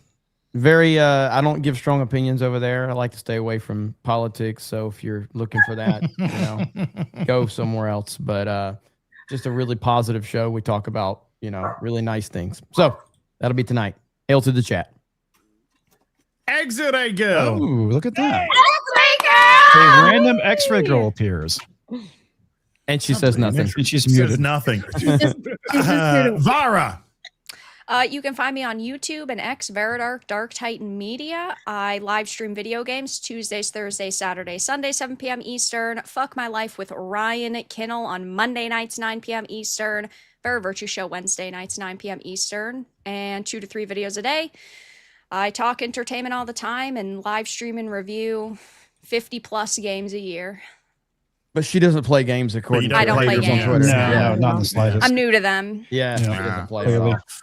Vera, Oscars. Vera, this is Yes. your host. This is who's coming back.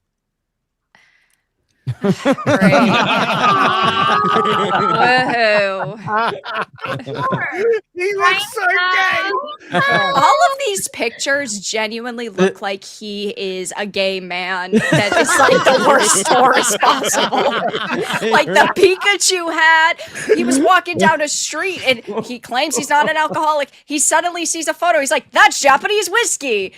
You're an alcoholic. You're gay. You're a loser. Dude. but at Maybe least he's got a Japan nice is thing. where you should be. No, but let's talk about this for a minute. He chose to upload this game. Why would he do that? Why would you do this? It's on Instagram, that's why. Oh my goodness. There's X-Ray Girl. Wow. There she is. What's up? Sorry, sorting my mic out. Wait, are you X-Ray Girl or just some random chick in Japan? Yeah. We're not sure. It's an Asian woman. Can you get X-Ray Girl, please? Why are you on her camera? No, real X-ray girl. What time? What time's it in? About 8 a.m. or something? 8 a.m. So. Oh, There it is. Hey, Perfect. hang on. Hang on. Are you telling me that the stream started at 5 a.m. for you? Yeah. And you couldn't get up for that. You guys had it, okay? He's making a point. I have to make a report with HR over the possum comments. I think there needs to be a talk. Well, that is it. Yeah. Doing, you know. Pegging possums? I'm being slandered. Slandered? You're the one that said it. What is being X-ray taken girl. out of context? X-ray girl, is Ryan as gay as it seems? Oh yeah. Oh no! Without hesitation. Is it worse than we I anticipated? have never seen him so happy, and it perturbs me. Wow. Like it's probably actually shitting his disturbing. food or something. X-ray just girl. to- Next time you go to a restaurant, legit mix up the orders. Give him someone like else's order, and just a. He starts sabotaging him. He'll probably That's eat it, already Shad, and go, "This is even tastier than what I thought I was gonna get. This is amazing." Yeah, right. No, we were at a restaurant and we ordered like a dozen drinks. Only six come out. So I mean, it's fine, I guess. He'll be like, "Don't worry, guys. I'll go get the other 6. It's fine. I'll be right back." Holy shit, is he being possessed by like some kind of Japanese demon or The something? geisha getting him. Yeah. Listen, let's just say what we know. We know why he's happy. Let's just be real. We know there's not a lot of in Japan. Jeremy. Okay, so just like He doesn't have to say it that often. Oh, He'll say it on FNT when he's back, I guarantee But you. here's my theory, okay? Because listen, the majority of my business is at stake right now. If Ryan comes back gay, G&G is fucked, okay? Yeah, fuck So, my life yeah, is gonna I turn know. into bless So- my life. so Holy my, shit. My theory, and Vera, I'm gonna make you feel better about everything, okay? My Yep. theory is Yep. as soon as he lands in Orlando and he steps off the plane and Shaniqua is there, he's gonna going be to reminded. be more miserable than he was before he left, because he did see life for what it was, and now he's going to hate life even more. Okay. Yep. We're gonna be fine. Everything's I good. think we'll So, make it through yeah, this. he's gonna crash and burn when he gets there, and he's gonna like, oh no, I saw what life was like, and I don't have it anymore. I'm gonna hate everything. So Yes, and on that bombshell, we come to an end. Massive thank you to everyone who came to watch today. Mods, thank you very much indeed for giving up your free time. Guests, panelists, thank you so much indeed. Az, you are fucking awesome. Why, thank you, Az. That's brilliant. X-Ray, good to see you. Listen, job, Az. You didn't seem some of disturbed. us, yeah, some of us will see you next week. as So I had a take it. very low expectation, and you Yeah. barely surpassed it, brother. Great job. I wouldn't have it any other way, Jeremy. Can we go full straight? Oh, see you later, folks. Bye, everyone. Good night, everyone.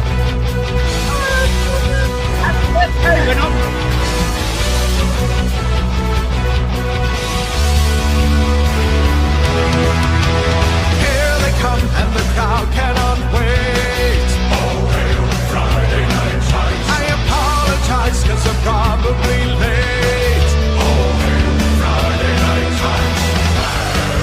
Radical lights and highly organized. It's Friday Night Lights, Friday Night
Do not come.